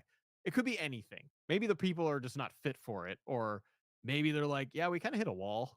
We got to drop this. Yeah, and that's where it's like, I understand sometimes you do kind of run into like a creator's like a writer's block or something like that, but I don't know. I feel like when you got that many minds in a room, and then they've showed us already people that's in the writer's room, if that's even the real way that they do it. That could have been kayfabe itself. But but it's like you have something that you literally have a blueprint you can look at. Like you can go look at the Firefly Funhouse and what Bray was doing, the way he was changing people, that whole thing. I feel like they tried to do that with Karrion Kross a little bit, but which I think too, knowing how, after Bray died, it was Karrion Kross, Braun Strowman. They went and got the Firefly tattoo. They were really close with him. I would have even, dug more into that with Karrion, where he literally was changing people, or if he had a match or something like that, he would change. Like what he did with Daniel Bryan. Who who else was it where he did where everybody that Bray was going up against, they changed in some way, shape, or form. Seth Rollins. I think that's like a good long term like story, or like if you want a heel turn, or somebody needs a heel turn, put him in a storyline against the Wyatts, or put him in a storyline against Bray. Like it'll change them. Like that's I don't know, man. But so we got a question from G Lee, and also y'all, for anybody doing super chats or any notifications. The reason why I have them down is I just don't want it to mess up the flow of the conversation, which is Chad Gable yelling "thank you" loud as hell. But I can see them over here. But G Lee's question is, Matt, what is your earliest wrestling memory? That's a good question. Good old days. I remember things. I barely have a working brain anymore, but there's flash memories in my brain of Hogan and Slaughter, Warrior. Can I give you specifics? Not really, because I'd be Yeah. at my friend's house or something as a little kid, like 5 years old, and I would see Hogan on TV or replays of VHS tapes of like Hogan and Slaughter, Iron Sheik. Really, like my biggest memories are like prime years for me. So because I am in my old age now, I grew up all Attitude Era. Same. Um, and it was WWF, WCW, and just glued every Monday night, even as like a little preteen, sitting there. I don't even know now. I'd be like 8 to 10 years old, but I would watch from '97, especially on. Like I had watched all this, but availability too for where I live. It was like we didn't have cable all the time as a little kid. Yeah. It was a lot of go and rent VHS. My parents didn't care for wrestling, so obviously I was like, I gotta sneak around and watch Right. this at my buddy's house because We it lived the wasn't a same thing. childhood. Yeah, I oh yeah, swear. that's what I figured. I'm like, I had to go to the local store and be like, I'm gonna rent this tape and go to my buddy's house and watch this, and then I'm gonna play Warzone, and that's it. And I would have like all the video games for wrestling, but anyways, my memories would be like mostly like Attitude Era, '97. Those are the ones that stick out the most, especially when I go back and I can watch like stuff on Netflix that they've posted, or when we had the network. Yeah. Going back and rewatching Raws from '96 and '97 and remembering where I was at, and then even better yet, like because then as time went on, some memories stick out better. It's like watching 2001, 2002, Mm-hmm. Triple H's quad tear, that Madison Square Garden. I remember where I was sitting on my couch as a kid in my house and knowing that that was going to be the big thing, and they built it all through Raw to the moment, and I remember just feeling on the edge of my seat, like excited, just jacked up that this guy's back now. Stuff like that just really stands out. Anything Yeah. with Austin McMahon, I grew up loving. Um, and then as a kid, when you're watching it too, like knowing that it's like it's a show and everything, but getting so involved in it with like Austin throwing the belt in the lake or whatever with Rock. Yes. We all know classic moments, but yeah, it's like growing up watching the Hardys, the Brood, just anything and everything, all the women like Sable and everything too. Right. We Yeah. all we all got memories, G Lee. But Yeah. ruthless aggression too, because like I never, and Mike, I'm probably like me, like I never stopped watching, and I never. A lot of people take breaks where they're like, yeah, I fell off at like '08, '09, That's and I yep. came back. Punk came in, and I was kind of like, okay, cool, watch this, and I dipped out again. So everyone goes and flows. I never stopped. Like I watched Monday Night Raw, Thursday, Friday Night SmackDown, Tuesday Night SmackDown, like whatever. Right. Yeah. Yeah. I watched everything. Like I watched all of it till now. This is a job, so it doesn't stop. So for memories, yeah, it's a mostly Attitude Era. That's where I kind of grew up, and then the flash memories of like Hogan in the '80s because I'd be such a little guy. But yeah. See, that's so like I would imagine I'm probably around the same age or maybe a little bit younger than you, because when people ask me about like my earliest memory, I don't feel right saying Bret Hart or Hogan or any, because like I kind of remember them, but like active memory was like the tail end of 97, like around the formation of DX and going into like watching on a regular basis. Like when Austin really became Austin is like when I remember. Yeah. So I'm right there with you. And I think maybe Mike, sorry, but it's like you might be like me where it's confusing memories versus what I've watched. Like fair. where I've watched later on, Yeah. rented DVDs or VHS, and I saw matches of Hogan or Mania 6 or whatever, or stuff in the early 90s of Brett and Shawn and Razor Ramon, and being like, and now I'm like, yeah, I watched all of it. I'm like, well, did I? Or Yeah. was this 2000 and I'm rewatching stuff in 90s? I don't know. Yeah. I do remember being afraid of Kane and Undertaker. That absolutely. Yeah, absolutely. Especially Undertaker. But AJ said he had a question. Who do you think would get a better or great push if booked right, Melo or Montez? I think Montez. We just talked about this. We just talked about this. Literally. Your reaction on that was the best because you, as soon as you played the clip, you cut it, and you started talking, and you paused it right away, and then you started talking over it, and I was giggling so hard because I'm like, everything he's saying, he's about to hear me say it right back to him.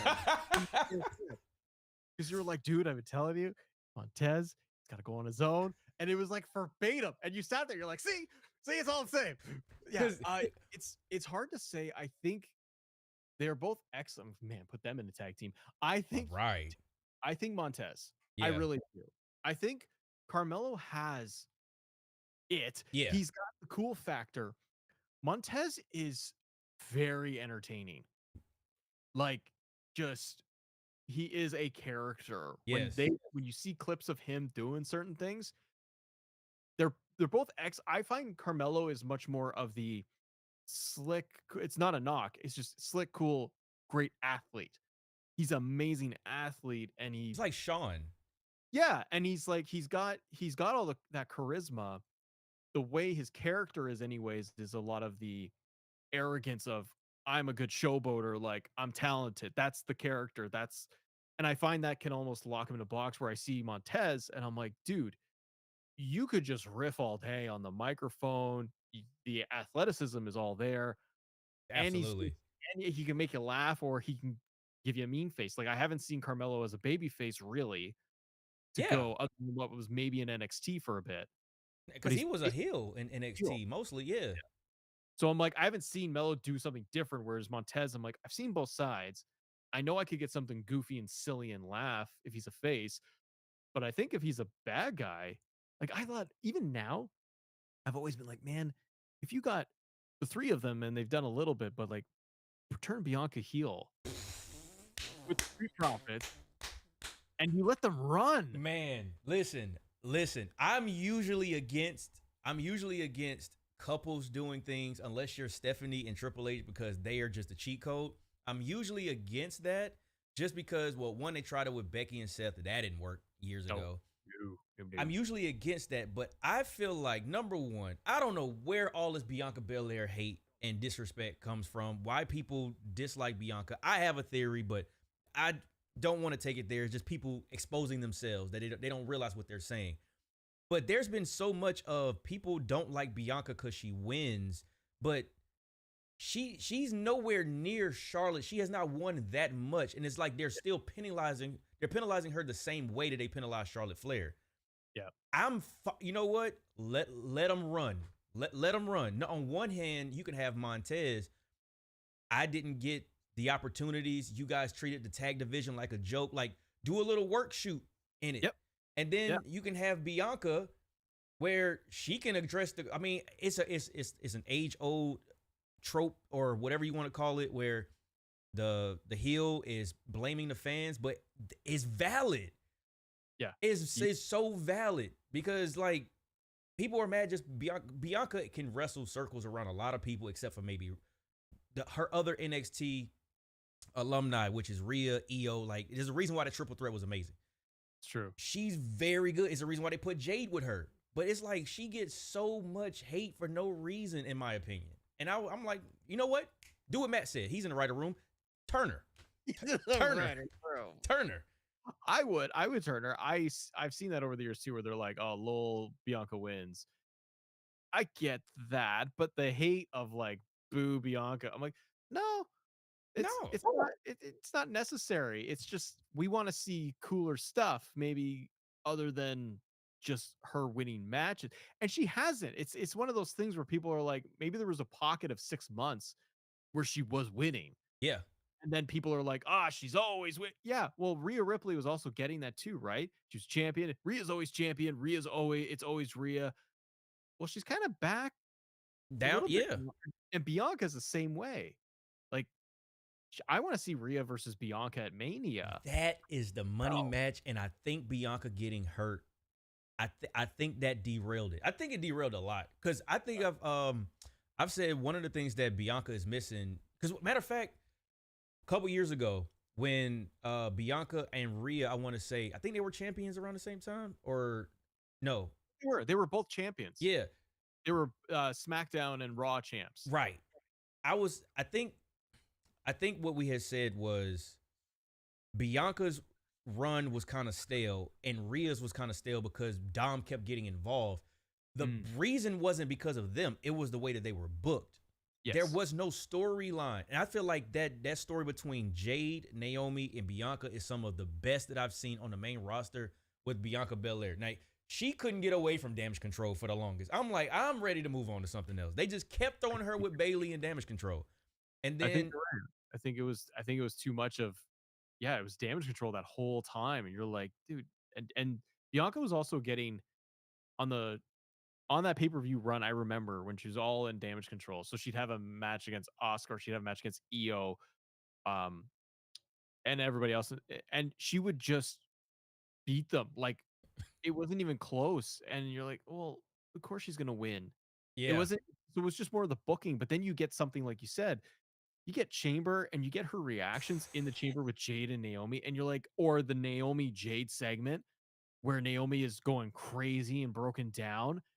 It's amazing. That And I was so think you're right. good. I think she got hurt, and it's like, we gotta pivot. Yeah. We gotta move a few pieces here. I want to see more from Bianca, but I think, yeah, when she comes back officially, because like her special ref spot, she didn't do anything. Like, Yeah. it didn't forward any story. And that could be because maybe they're like, we don't know when she's coming back, but hey, this helps to have her on TV. Yeah. Do So that. She is involved in this story, so it makes sense, but we'll wait and see. I would love it if she came back at the Rumble, maybe lost the Rumble, like last, like got eliminated last, and then maybe you get a heel turn. Yeah, bro. Yes. Yeah. I've when is the last time we've seen oh man, like, well, shit, Cena. I'll answer my own question. But I was gonna say, when's the last time we've seen like a baby face that, and this is literally Cena. I just answered my own question. But Cena, and the reason why I'm even saying this is because I never in a million years thought Cena would turn heel. I did not. I thought we joked about it, but I never thought it would turn heel. But I'll just say this. I wouldn't get tired of seeing Bianca lose and then just beat the crap out of somebody after the match. And I mean, like, even to add insult to injury, I would do what Gunther did with Jimmy Uso. If whoever is across the ring is game for it, get some color. Like, really drive it home. Because when Gunther, I was so checked out of the Gunther Jey Uso thing. I was like, I want Jey to win, but I am just not feeling Gunther's run right now. When he did that to Jimmy in front of Jey, now we got something. Yes. Now we got something. Now I can believe he is a horrible person and he is a terror, and he playing mind games with Jey. Like, I get that. Before that, I'm like, man, Gunther really, like, he lost his aura when Imperium left. Like, it's true, yeah. Like, he didn't have anybody around him, so it's kind of like, because he used to look like the boss. He was like M. Bison from like Street Fighter. Don't tell me you got like an M. Bison character or something like that. I thought you. I don't. Oh, I thought you were about to say there's no way you got that back there. But he felt like he was like the boss, and then you had Kaiser and Vinci, but now he's El Grande. But It's El Grande. yeah, that's yeah. And I wish that they would I think you're right that you could get Bianca to a point where it's pushed over the edge, where she's got to do something nasty, and you got to do it to a really big beloved baby face. I don't know who in the women's division right now that the crowd is. Oh, Rhea. huh? Rhea. It would have Yeah, to it be would be Rhea. Rhea. You'd have It to would have to be wreck, Rhea. wreck her. You'd have to give her blood and demolish her. Ooh. And then Rhea goes tries to get her at Mania. Like Bianca picks up the belt, and then you get Rhea to win the Rumble or the Chamber. Oh, And take then my money. finally gets. Take my Yeah. money. Take my money. See? Writer's room. Take my money. I saw somebody in the chat who said that. King AJ asked, what is your worst attitude era or ruthless aggression era moment you've ever seen? You know what's so funny about this? I literally am in the middle of writing 2 videos Oh, really? about this topic. I literally was staying up last night, like looking up different topics from like, I'm like, my name is Attitude Era Mike. Why don't I cover some stuff from Attitude Era? But Good. the worst, was it the worst Attitude Era or ruthless aggression era moment you've ever seen? Do you want to go first, or I am actually I'm Googling like what are bad moments. It just and there's like so I'm looking at like one list. I'm like, these are bad. Like off the they're just stupid. off Like, the top of my head? like there's Choppy Choppy and there's Mae Young in the Hand and there's Bark Like a Dog with Trish. And I'm like, these are One of the worst was the Katie Vick situation. there you go. That's I can't. Yep. That probably wins. I can't listen. Vince going to hell, bro. like the fact that he greenlit that, and it was an almost incest angle that I heard between him and Stephanie. Yeah. He's like, you wanted Stephanie to do it, and then she was like, no. And he was Hell like, no. come on, it'll be fun, daddy. Oh, I do know something from the Attitude Era, because I think technically, what's his name? The Katie Vick is Ruthless Aggression, because that was towards in 2002. Yeah. I think the Brawl for All might be in the Attitude Era. Yes, Because it was around that time. That was like 96 or 97. So it was like right before or right around there. That was fam. Because I watched the Dark Side of the Ring about that. And the fact that it was shoot fighting for people who do not know how to actually fight in the middle of and then the winner got penalized and had to go head up against Butterbean. And they said they set him because technically it was supposed to be fixed and somebody was supposed to win, but what is his name? I forgot the dude who won, but Bart Gunn. He actually won. Yeah. And they penalized him for it. And that man went and got knocked out by an actual boxer. I try to think of like, again, there's just stuff. It just depends how you like back in the time period, stuff that didn't make sense or did. There was like WrestleMania 2000 was a bad main event where a McMahon in every corner. Yeah. I'll be honest, I remember watching that being like, I just enjoyed it. I was hyped. I'm not gonna lie. I was 10. I was hyped. I love Triple H, and I was like, he retained the title. I'm like, yeah, he did. Wait, you liked Triple H when you were younger? Huh? You liked Triple H when you were younger? I love Triple H. I hated Triple H when I was younger. I loved him. I hated him. He was my guy. I mean, it was Austin. Austin was always the guy. I loved Austin. But for my bad guy pick, yeah, like 99 Triple H when he was on his own, like when he finally started to do My Time with China and broke off. And then in 2000, 2001, I love Triple H. When he was in DX, that's when I liked Triple H, because DX was just cool because you get the crotch chops, all that stuff. But when he was like beating my heroes, I hated it, Triple H, bro. Oh yeah, I knew. I hated it. I know he beat everybody. And then in like the mid 2000s when he's just like Reign of Terror, he had the big gold belt. I did also. I was at that point. I was like, I'm a Triple H fan. I'm like, I don't like this. He shaved his beard. Yeah. The evolution look. I love the evolution, but I was like, he's winning way too much. Like way beyond what. Yeah. Like, he should have lost. Like He beat Booker T. He should have lost. Right. He should have. If you're gonna go that route, Booker Yeah, T has to Booker T. win. He has to win. So we got But I think another mine's a lot of question. Triple H's Reign of Terror stuff. So for Attitude Era moments, I don't know, man. There's like you'd have to go through any random Raw to be like, this is trash. Like how Yeah. they did some of the women's matches are bad. You got like pudding matches and stuff.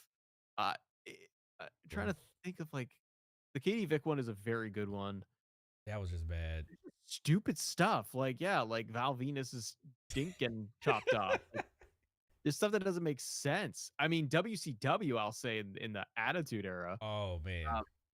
Halloween Havoc, Hogan versus Warrior was atrocious and awesome because it was so awful. It was one of those. It was so bad. It was good. Two guys that would not let the other one go over. But Oh my god. I You actually watched got to go back and rewatch that. dude, on your Patreon, do it. Because Okay. you'll be like, this is completely fresh to me. It's my suggestion to you. Okay. On Halloween Havoc, is it 97 or 98? But Hogan Warrior, Halloween Havoc, watch it beginning to end. Okay. I'm writing that down right Pause now. it as you go. Because you're gonna look at some stuff and be like, what is happening? But you gotta go into it realizing these two guys in the time, these two guys had such massive egos that they weren't gonna play ball with the other. So go into it knowing that they're Okay. like, these guys are not playing. It's like watching Hogan and Shawn and Oh, Shawn. the overselling. It's like the obvious opposite of this. It's the opposite of Shawn and Hogan, where Shawn's bumping all over these two guys. This is awesome. Yeah, if They you were haven't just seen no it, selling everything. just watch it. Okay. Just watch it knowing that these two guys are not gonna go into it too much. Yeah. I'm definitely adding that. So we got one more question. Yeah. Who has the better career? This is from G Lee. Who has the better career, Stephanie or Julia? I'm gonna let you answer first. Thinking.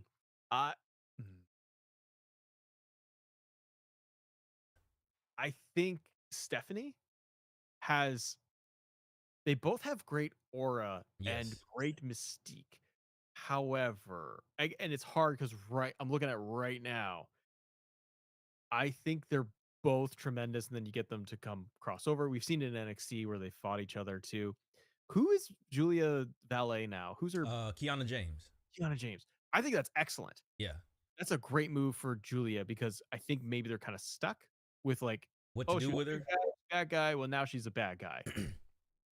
I just think, even off crowd reactions, Stephanie Vaquer gets in the ring and they are into everything. They are cheering her.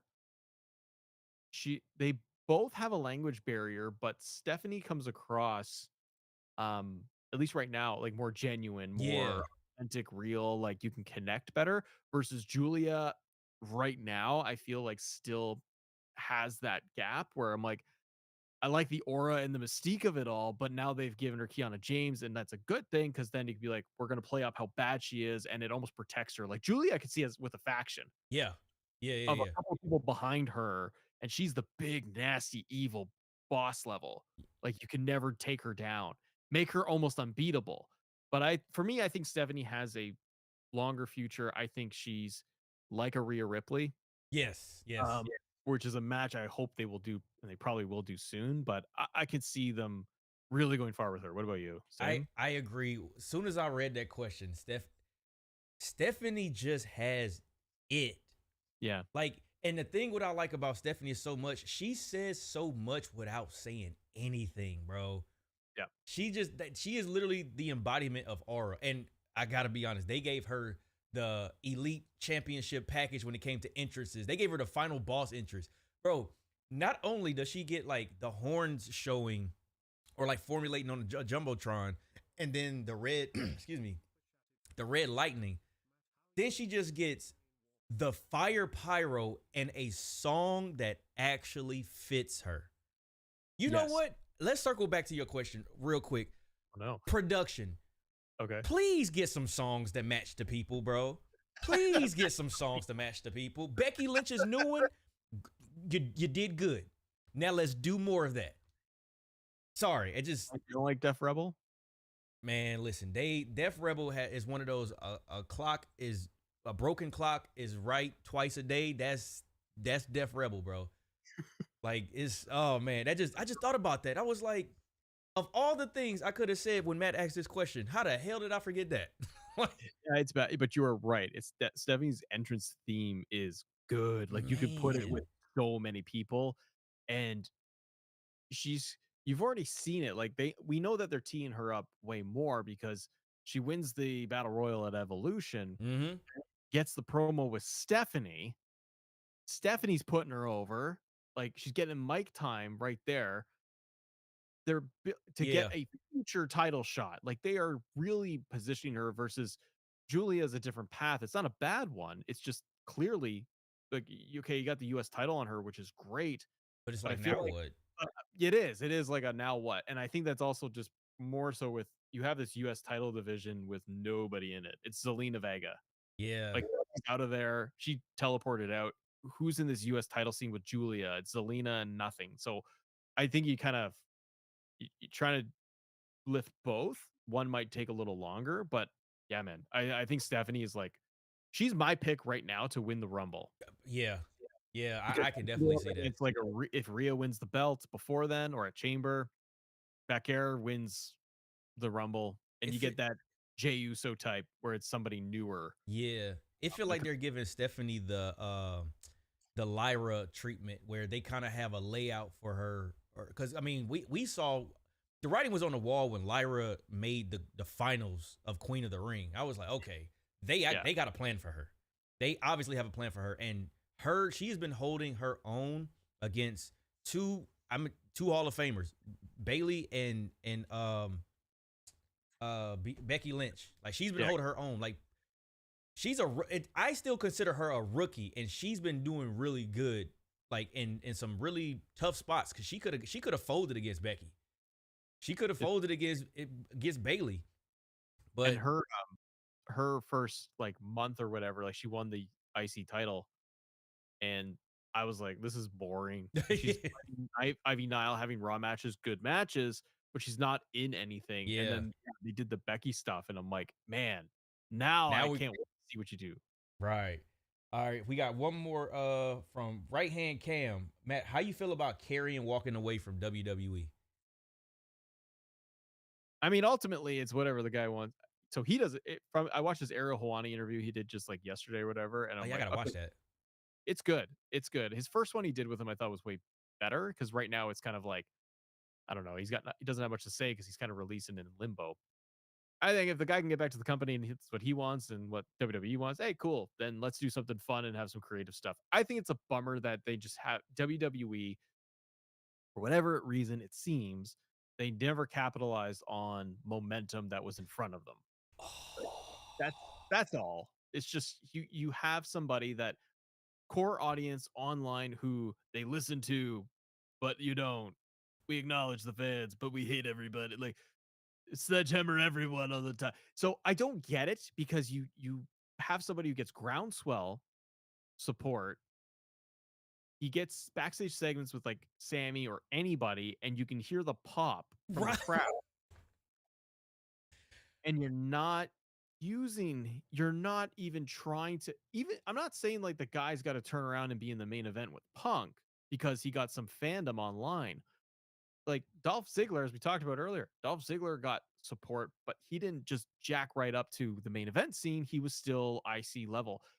Get Cross, like, the Sammy stuff fine, but like have matches on television. Right. On TV. It was building to 2 Sammy matches, and I think he had a Raw match with AJ, and that was it. Like that was the extent of the last 6 months. And then one of them, he didn't even get a TV entrance.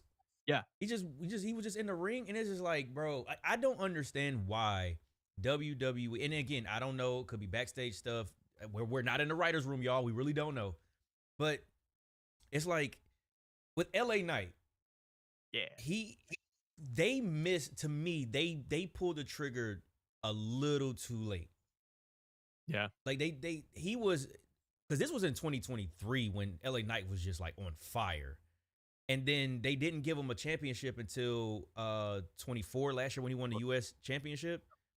Yeah. And he kind of lost a little momentum, but obviously LA Knight's still over, obviously. But you could have sometimes it's okay to capitalize on that lightning in the bottle moment that you have. Just go ahead and run with it. Give him the ball and see what he does with it. Yeah, that's why I don't see why not. Because you have you're already giving him segments TV time that is maybe 90 seconds, 2 minutes, a 6-minute match on Raw. Why not just be like, all right, maybe it is their way of doing it, where they're like, we gave him 2 PLE matches, and the crowd was, and I will say, like, I like Cross, but the matches were fine. They were serviceable. They were never blowing me away, and the crowd was not, we want Cross, we want. Yeah. They were. And I get it. You put him against Sammy, and everyone likes Sammy, so the crowd's kind of like, well, we're not gonna boo Sammy. We're supposed to boo Cross. So what are we doing here? Unless you're hardcore and you're just cheering for Cross. I think you didn't help him much. You needed to turn him. You kept him as the bad guy. Why didn't you just have him be more himself, where he's more.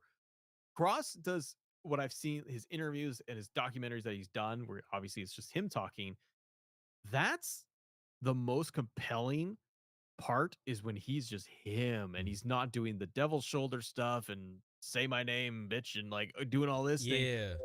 It's when he's just talking and he's in interviews and he's earnest and real and he's sincere. Make him a baby face and just put him against somebody for a month. Aleister Black, I don't care who, like right. Anybody, just to get a face reaction so the crowd can be like, yeah, we like him. And then roll with him. Let him be a bad guy, like a badass and all of that. Be a tough guy. Don't change him. Just maybe positioning him with Sammy was just the wrong thing. Yeah, because to your point, like you literally hit the nail on the head. All of this groundswell that Cross got was from him outside of the ring. Yeah. Who he is. So if you have him be that person on camera and you put him across an Aleister Black, you put him across from a Drew McIntyre that is the Scottish psychopath. Like you put him across these other heels, that is going to make it to where you're not confusing the audience. You got the we want Crosses, but you're pitching him in a way that the audience shouldn't want Cross. Like you're confusing the two. And maybe they just didn't. I do think sometimes a lot of it just has to do with some people don't want to be wrong.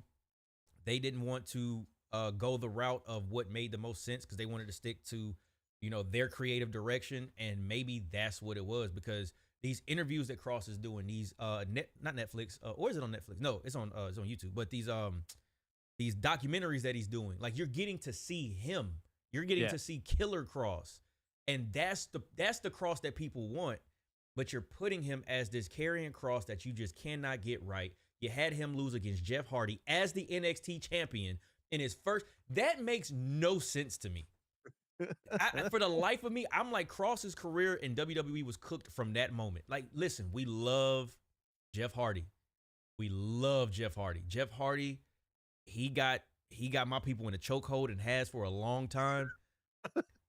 We love Jeff. We love us some Jeff Hardy, bro. Exactly. He gonna dance before he comes save you.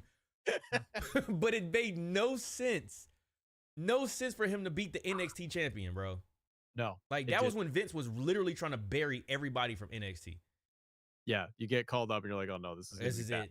This is it. I wondered if, I said this I did a Cross video yesterday, and I mentioned like, oh, maybe he could go to like AEW or something, and people were like, nah, it's not good fit because AEW is for like wrestlers, like real guys that can go in the ring and all of this, and Cross isn't that. And I'm like, true, he's not. I'm not watching him for 5-star matches and clips.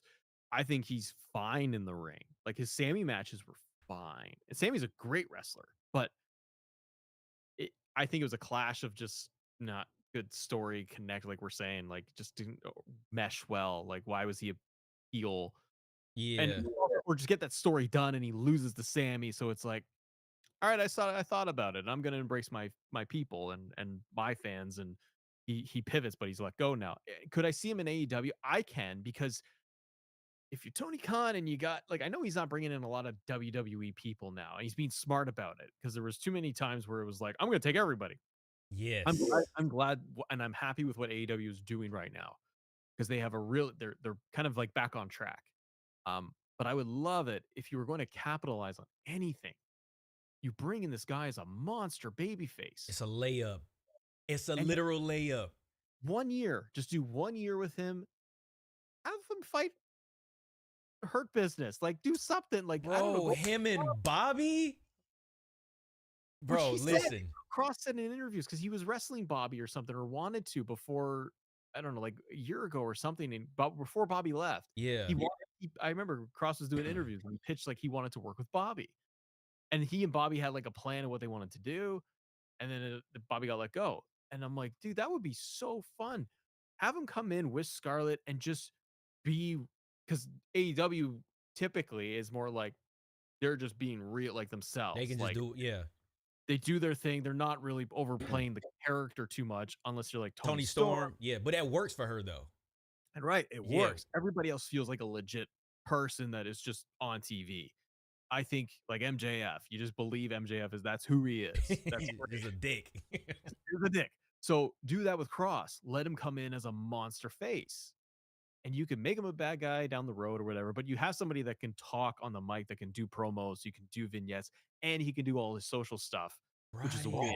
He's doing your job for you. It's why I think he's good in AEW.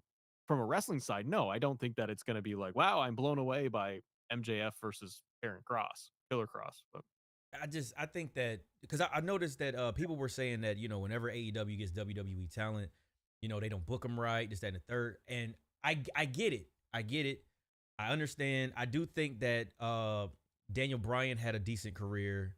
Adam Cole, I felt he just kept getting injured. And I get what y'all are saying. But the one thing that's different to me, and you can correct me if I'm wrong, I don't remember anybody going from WWE to AEW with this kind of motion. no, the only person, no, I don't think so either. Because what I was going to say was the stretch in 2020, whatever it was, with Adam Cole and Keith Lee. Yeah. The NXT push, but like Adam Cole, I think was the biggest one, but it wasn't that fast, and Adam Cole never got up to main roster. Yeah. So I think that was kind of as close as it was, where there's like a groundswell, and then boom, Adam Cole shows up in AEW. That was huge. Also, it was Daniel Bryan the same night. Yeah, they did it back to back, which I think So that was, I don't know. That was great, because it was just bang bang. yeah. I think Adam Cole's maybe the closest one we've had to crossover, where you're like, oh my God, you got Adam Cole. But Adam Cole was also, like, again, dealing with injuries and wasn't main roster. So it wasn't the mainstream WWE audience that had him on SmackDown for like 5 years, and you got this guy. I don't think that and I get it. Cross is not like wrestling every week, but I think, yeah, to your point, you have somebody with organic groundswell support. Like it's a whole movement behind them. Like, Yeah. like a People legitimate, we want this person. Yeah. Like, that's why I feel like if Tony, if he had to bend the rule, like you said, a year deal, let's see where it goes. You can put him against, man, like Bobby, Moxley. Mox is the other one. So they're saying that in chat too. Mox coming over from WWE. That would be the biggest one. Yeah. Or Jericho. And that was at the beginning too. That was like early. That was 2019. Because Mox is the biggest one. Yeah. But man, you could do Mox. You could do Bobby. But hold on. Maybe I'm not, because I'm trying to remember where Moxley was at that time. I know people think about John Moxley where he is today, but back then, before he left, were people really on John Moxley like that? Because this was around the time where Roman had said, "Hey, you know, I have leukemia. My name's Joe," and then John Moxley and Dean Ambrose and Seth had their feud. And that's when he was on his Killbane type stuff, where he was like, "Oh, this city stinks and I need to take a shot," or whatever. I don't think that people was really on Moxley like that. Now, him showing up in AEW was a big thing because it was like, holy shit, he showed up in the other company, and it was like their first year. I think it was like 2019. Yeah. So it was a big deal that you had a former Yeah, champion, guy that was just on WWE TV like show up months over ago. here. Yeah, But this could be different in that if they did it, you would be and again, it's like Tony Khan needs to do this yesterday. right. The guy's legit free. There's no like 90 Don't day Yeah. No, because they let the contract expire. expired. Oh, he should So be he's showing up free. at what's the next pay-per-view? Forbidden Door. Like he should be showing up. Oh So man. if you're Cross, you do more of your documentaries and you keep pushing, so you're always in the conversation. So you're relevant. Forbidden Door. It's in Toronto, actually. Oh, I think shoot. it's like 3 weeks. Yeah, it's not that far. It's the end of this month. Wait, when is Forbidden Door? It's like September. Wait, no. You check that out. But yeah, I think that if your AEW wanted to make a move, if it worked for Cross, that's what he would want to do. It's in 10 days. It's in 10 days. If you're gonna do it, you do it now. And even if you're Cross and you're like, okay, fine, let's do that. I'm like, I nobody knows the guy. I just think that from a business side, if he is like he has said, WWE is where he wants to be and he wants to keep wrestling. Well, maybe this is something that he does for a little bit. Why not go to AEW on a short contract, not a 5-year deal like an Adam Cole? Do like a year and just be like, that's it. I'll do a year with an option and we'll re-sign, see where we go. Yeah. 1 year is very quick and he could blow up. He could fail, but he could blow up in AEW, re-sign and be a huge star. Or WWE goes, damn, like now we see it. Yeah, we messed up. Yeah, we messed up. We want him, and he gets a big moment similar to Cody coming back. Right. Sometimes you got to leave and come back. But something where it's like he comes back and you got another huge star. Because 12 months isn't long, and WWE would then just pay above and beyond. And then all of these PLEs, it'll be here like next week because they just spam them out. So what I'm thinking is we'll probably take like another question or two, and I don't want to hold you up because I already know it's like we've been at this for 2 hours. It don't feel like it. We've just been yapping, bro. Let's see. What is there any other for you, Mike? I did this for you. The children are somewhere. They're not here. I don't know. I've been rolling all day. So I am eternally grateful. Wait, I don't know if you can hear it, but I'm gonna hit the Chad Gable a thank you. Thank you. I don't know if you can hear it. I don't think it's on the that route on the soundboard, but just know. Gracias. Yep. Let me see if there's any other questions in the chat, man. But this was fun, dude. I be wanting to just ramble. And then this is where like because I showed you the comment from it was somebody who commented on my video and they were saying that I was talking too much during my live streams. And I'm like, well, how dare you talk on your own live stream? I guess people just want to watch me watch wrestling. I didn't think that's what silence.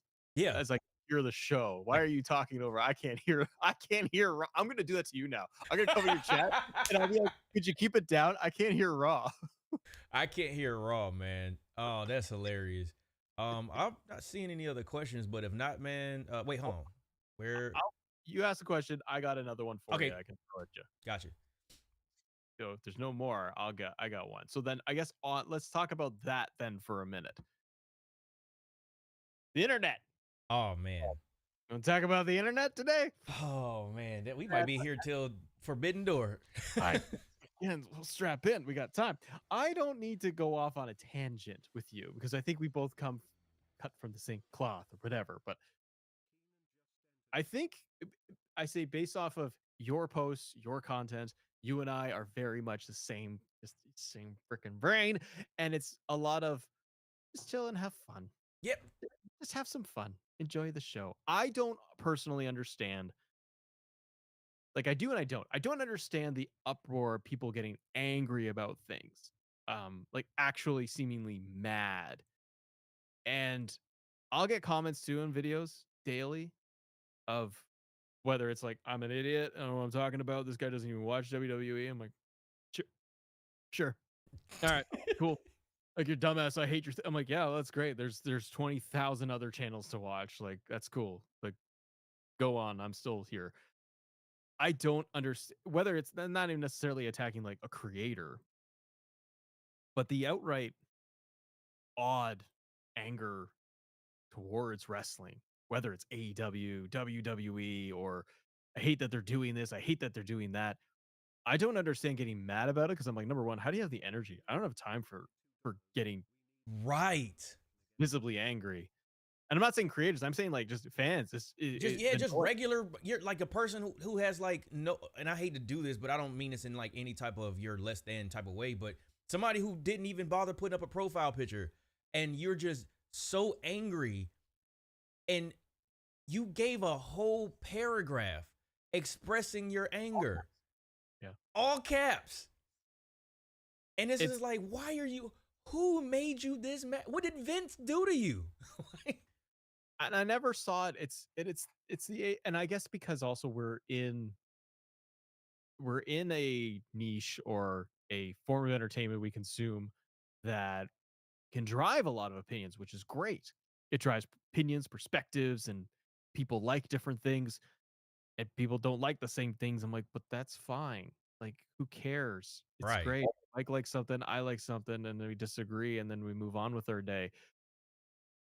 And maybe it's the same thing if I was in a niche covering Marvel, and you'd hear all day long of comic book fans being like, "Yo, I hate this. I hate." Oh, I it's hate not like the Spider-Man, I comic hate book.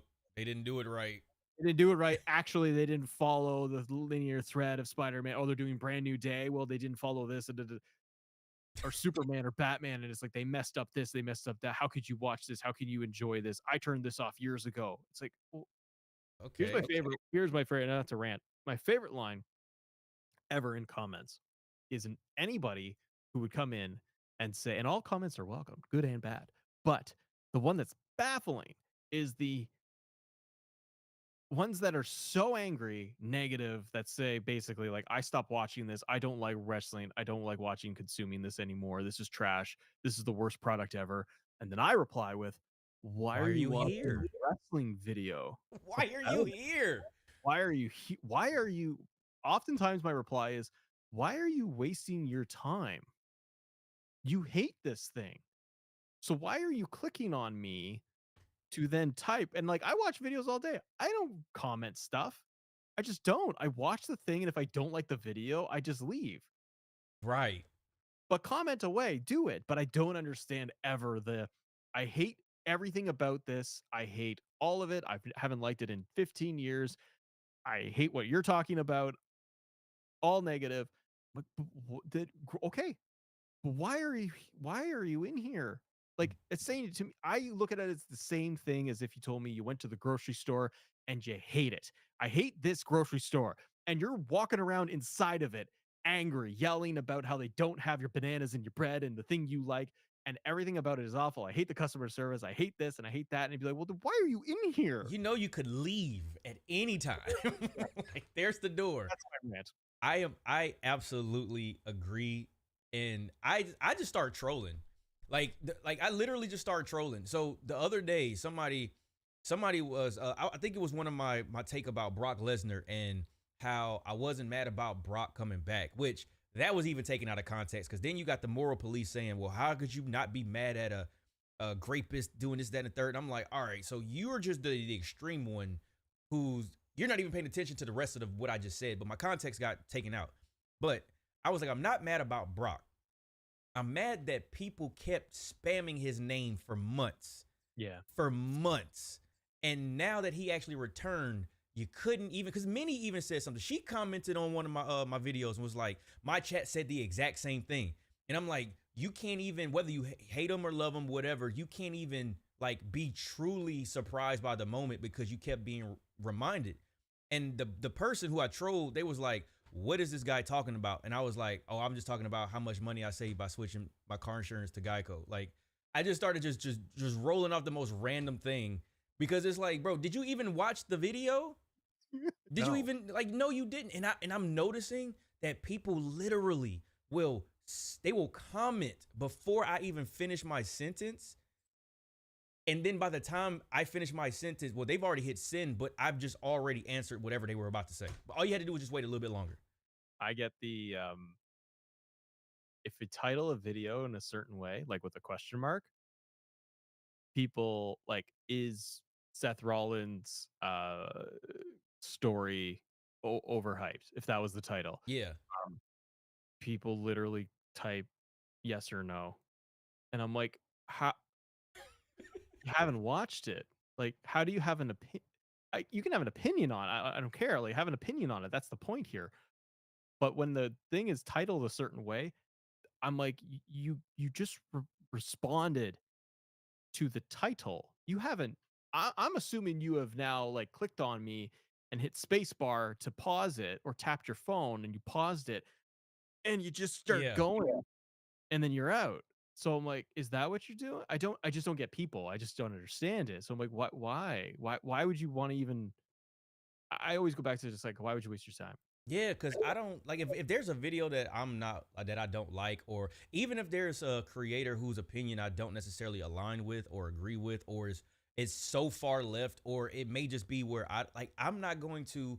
I'm just a I am a believer in energy, bro. If you have bad energy, if you surround yourself with people with bad energy, whether you believe it or not, you're going to be the sum of what you're around.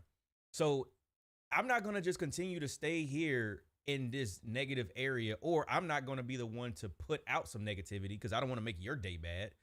Yep. So I just don't comment. I just like, you know what? This wasn't what I thought. I'll leave, and that's it. If anything, I feel like if I comment, it's because, oh, this was so good. I feel like I need to say something. Like that's Well, like, how that's just how I am.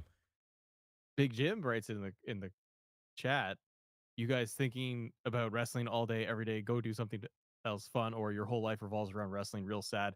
So that's an example of, but you're here. Yeah. Well, I'm You're in- wondering. Hold on. Let me make You're- sure. Big Jim, I'm gonna give you before we unleash Matt on you real quick. I'm gonna give you a second to like explain, because I'm wondering if he's saying what in we're saying. context of, yeah, I get it. Of the Yeah. comments of what we would see. That's what I mean, is like, he might be just referencing like, this is what comments are of like, your whole day revolves around wrestling, do Yeah, something fun. bro. Or he's being legit. Go touch grass, man. Because that's the other. Okay, this is another one. Do you ever get where if you don't know something about anything, TNA, New Japan, WWE, WWF, NWA, whatever it is, do you ever get like the people who, if you don't know it, they just try to shame you, especially as like a content creator? I don't know if you get this or not, because most of your stuff, you're not necessarily talking like in a live stream aspect, but Yeah. it's more of like, if I don't know, like, I think I was talking about Hiroshi Tanahashi, and I said something about him or something like that.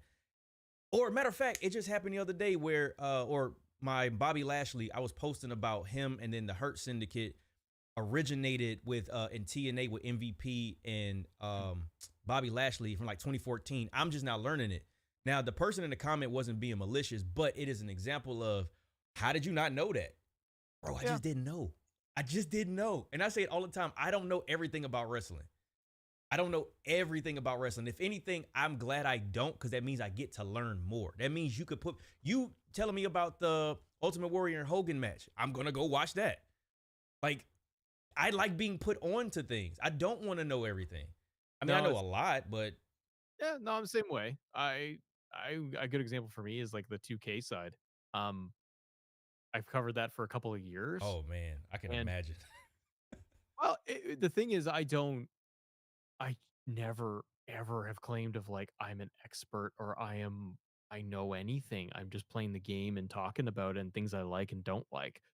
And for some comments, it's actually, you're wrong. It's like the game does this or that, or Yeah. this part of the game, you can play it this way, you can change the settings of this or something. Like, whatever it is like, you're false. I'm like, okay, I probably am wrong. Yeah. That's I probably am wrong. I'm glad you're right. So what happens now? That's Right. It's like, so where do we go from here? Like, it's okay. Can't, unless you are actively being like, yeah, I know all this stuff and you're wrong. If that's your stance and all that, well then fine, that's good for you. That's Yeah. your thing. If you're Go, loud and wrong, then absolutely.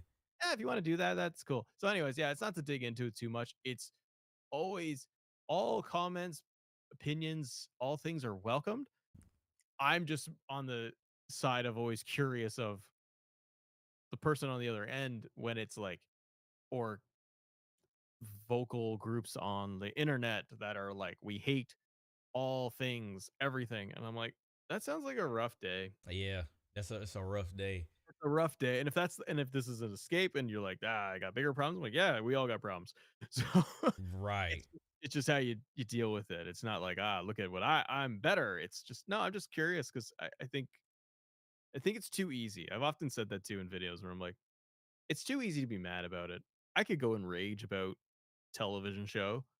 I don't have it in me because Yeah, I don't. I've never been that way, and some people are, and that's great. But I'm just kind of like, yeah, I like this thing. I like talking about it, and let's examine it. Let's look at the goods and the bads and takeaways of like, this is a terrible match. Here's Yeah. why we think it is. I think it's great. I'm like, okay, Okay. yeah. Cool. I'm glad you enjoying it. Yeah. Why, Like, why did you enjoy it? Because maybe I'm missing something. Maybe I'm just an idiot. And it's like, no, man, you missed the whole point to this. It's like, oh, yeah, you know what? I think about it. That's great. Like Cena's heel turn and face turn. I would get comment. People were like, "No, dude, like you missed the point. Like that was great because it set up SummerSlam and the match with Cody and everything that they did and da da da da." Da. And I go, "Okay, well, let me look at it again." Oh, yeah, I get where people are coming from. Where yeah. why people would say they like the face turn on SmackDown because my reaction was like, I didn't like that. It was too. Yeah. Yeah. Yeah. Same. But Same. that's the point. It's just I'm like, it's okay. But we To, moved on. Like we didn't like put out. You know what really grinds my gears? This Cena face turn that looked like it was a bluff wasn't a bluff, and then now we have this quick face turn that really just negated the whole. Like it's fine. We just they did what they did. They had the whole. They even though it was very abrupt, I still like the fact that they cleared up our truth as well. In that they gave them something that yeah, they cleared it up with Cena. But yeah, yeah, it's I don't know. I think that like there is a such thing as like hate watching, which I feel a lot of people do. But to your point, just if you like it, man, you like it. Like just enjoy it. Like because this is what I want to pose a question to the chat. When it comes to consuming the content, because I saw somebody earlier talking about it, would you rather be right about fantasy booking, or would you rather be right about a decision or a storyline or whatever, or would you rather be entertained? And the reason I ask that is because it seems, I don't know when this started or where, maybe Matt, you can pinpoint. There seems to be an overwhelming like majority of people who would much rather be right than surprised or entertained. And I feel that causes them to go look at the dirt sheets to get as much information as possible. And it's almost like they're trying to report, or they're trying to keep up with the storyline to make sure it's according to what they think. And then once something is not like that, oh, that sucked. They should have done something else. They should have done this. They should have turned him heel over here. They should have done. And I'm just like, or the people, oh, I knew Seth was faking. You couldn't get me. How did you not know? It was so obvious. I'm like, fam, the man has a history. I'm sorry I'm immersed. I'm sorry the curtain call didn't just ruin everything for me. Like I'm still immersed, bro. Like I don't know, but I'm yeah, it's good. It's a great question for the chat. For my take, I think yeah, it's a lot of enjoy the show, and I've years of read the dirt sheets and watch podcasts, listen to podcast shows that are reporting on stuff or saying this is going to be WWE is planning to do this next. I always have one memory that would stick in my head is when it was sheets or online reporting, but back in the very early 2000s, very yeah, no, probably like 99, and like internet is very mild. But there'd still be some wrestling websites or whatever. And you'd always see stuff posted like of like Sting. It was Sting is reportedly backstage at WWE like Backlash or whatever for WWF, and he's going to appear. And I remember seeing stuff like that for 2 years straight, like Goldberg, jeez. Or like Goldberg when he made his debut in WWE, that was night after Mania. I remember seeing that getting reported on. Um, yeah, like the day of or the day before Mania. I remember that, and I'm like, oh, that's kind of a bummer. That spoiled it. Yeah, yeah. And I still to this day, like I'll go on websites and I see what's kind of the news, but as time has gone on, I've done so much less of that, Yeah. and I get no enjoyment of like, ah, I was right, the storyline worked out. I'm watching just this week and then the next episode and the next, and it unfolds and it's cool, it's fun. The thing for me is the fun part is talking to a community and talking to other people about, so they did this. Where do you think that's going to go? Right. Not, I heard from XYZ Meltzer. that they're planning to do a title change here. That does come into play, and there is entertainment in that for yourself of like, oh, that's interesting. But it does, obviously, it pulls the curtain, and it's people can watch what they want and read and Yeah. do all that. I know what you're saying, Mike, is like, but aren't you kind of ruining it for yourself when it doesn't happen that way? That Finn Balor was supposed to get this big reported push for 2025, And that didn't. why doesn't Finn have the IC title? Like, why didn't Punk win the Rumble? Why didn't Rock show up at Mania? Like, yeah, like why didn't Rock? It was even if you watch Paul Heyman, he was on Ariel Helwani like last week, and he said it's been clipped out where Ariel asks him and says, "Was The Rock supposed to show up at? What about The Rock in WrestleMania?" And Heyman's like, "What about The Rock?" And he's like, "Well, everyone was saying that he was supposed to show up. It's like he was never advertised. he was never advertised, bro. Now, if he didn't show up to Elimination Chamber, that's one thing. You got a point. You got a point. But even me, like, I would sit there and be like, well, it makes all the sense in the world that The Rock shows up at WrestleMania. Right. Was I feeding into it?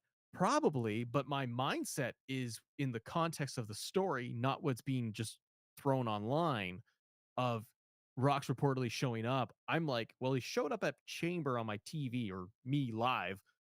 He was there. This kind of makes sense that The Rock would show up at WrestleMania for the story they're telling. Right. Oh, he didn't. I was like, that's weird. Travis Scott showed up, and only Travis Scott. That's weird.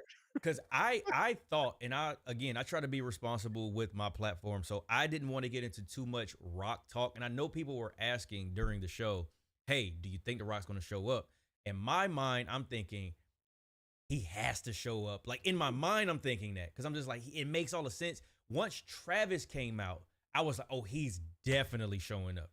He's got to show up because that's what happened at Chamber. Travis came out first, and then The Rock came up afterwards. And I'm like, okay, this makes sense. We're gonna get this. We're gonna get this bookend of, or maybe we get an answer between Cena and Rock and how they even, because they got history, and maybe we get some of that. But that's why I'm thinking that. But I'm also like locked into just like what is on my screen. Mm-hmm. What is on my screen? I don't want to get so caught up in what I'm hoping happens, and then when it doesn't happen, then I'm disappointed.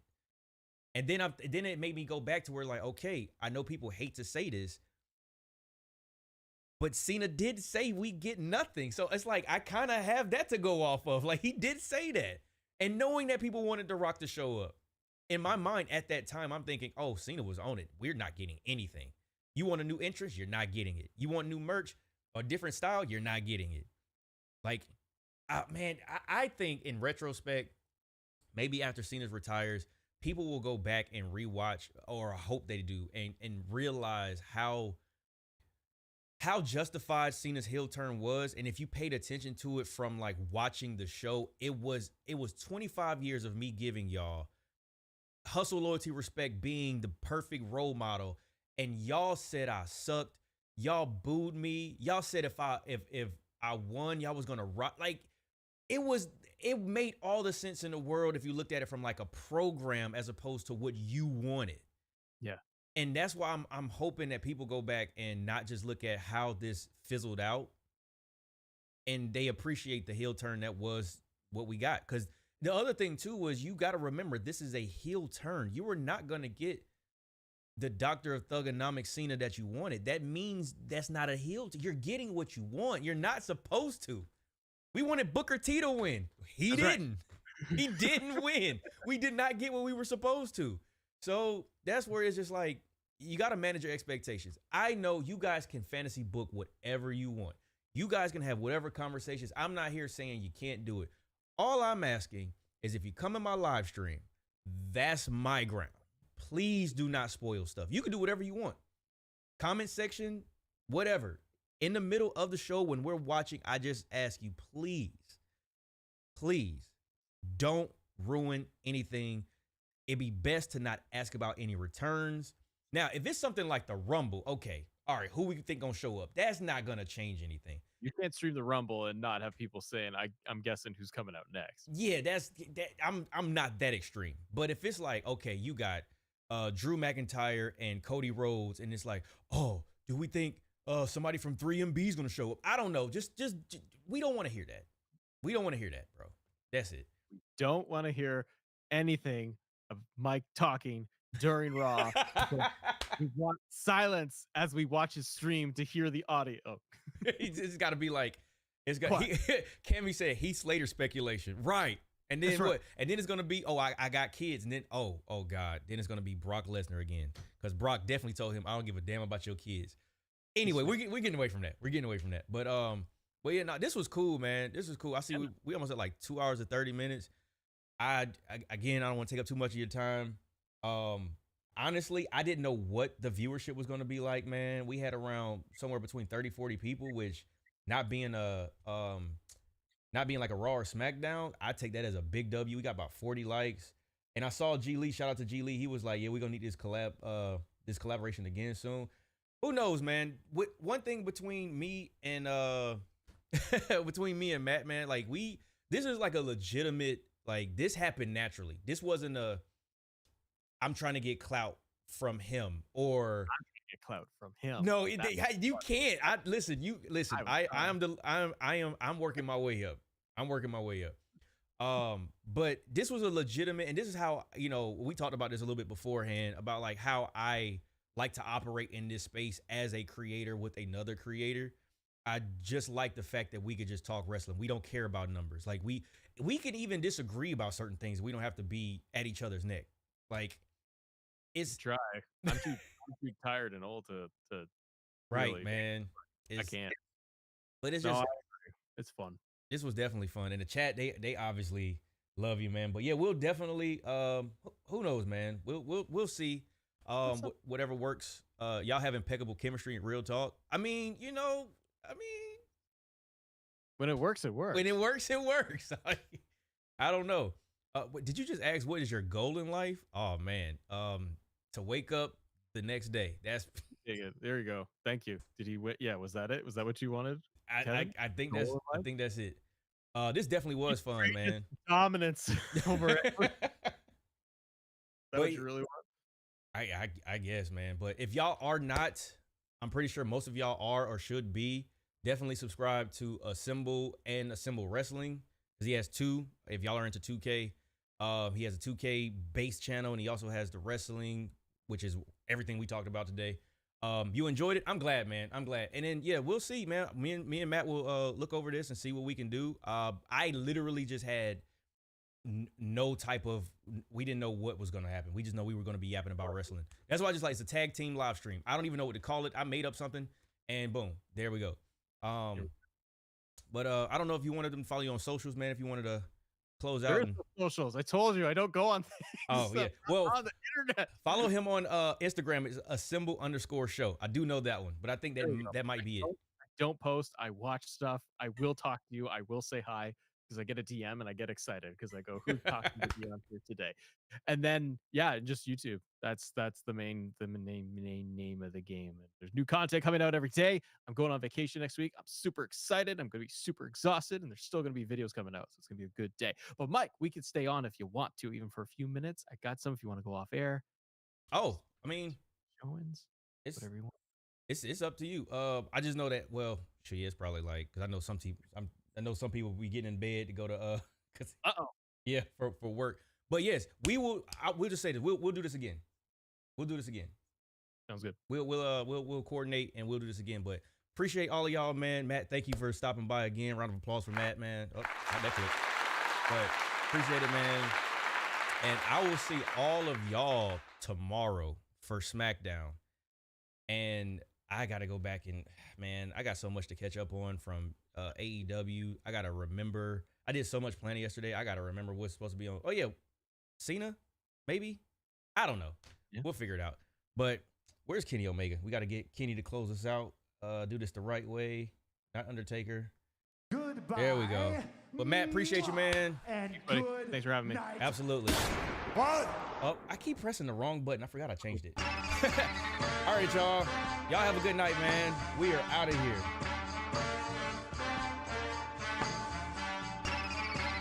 There we go.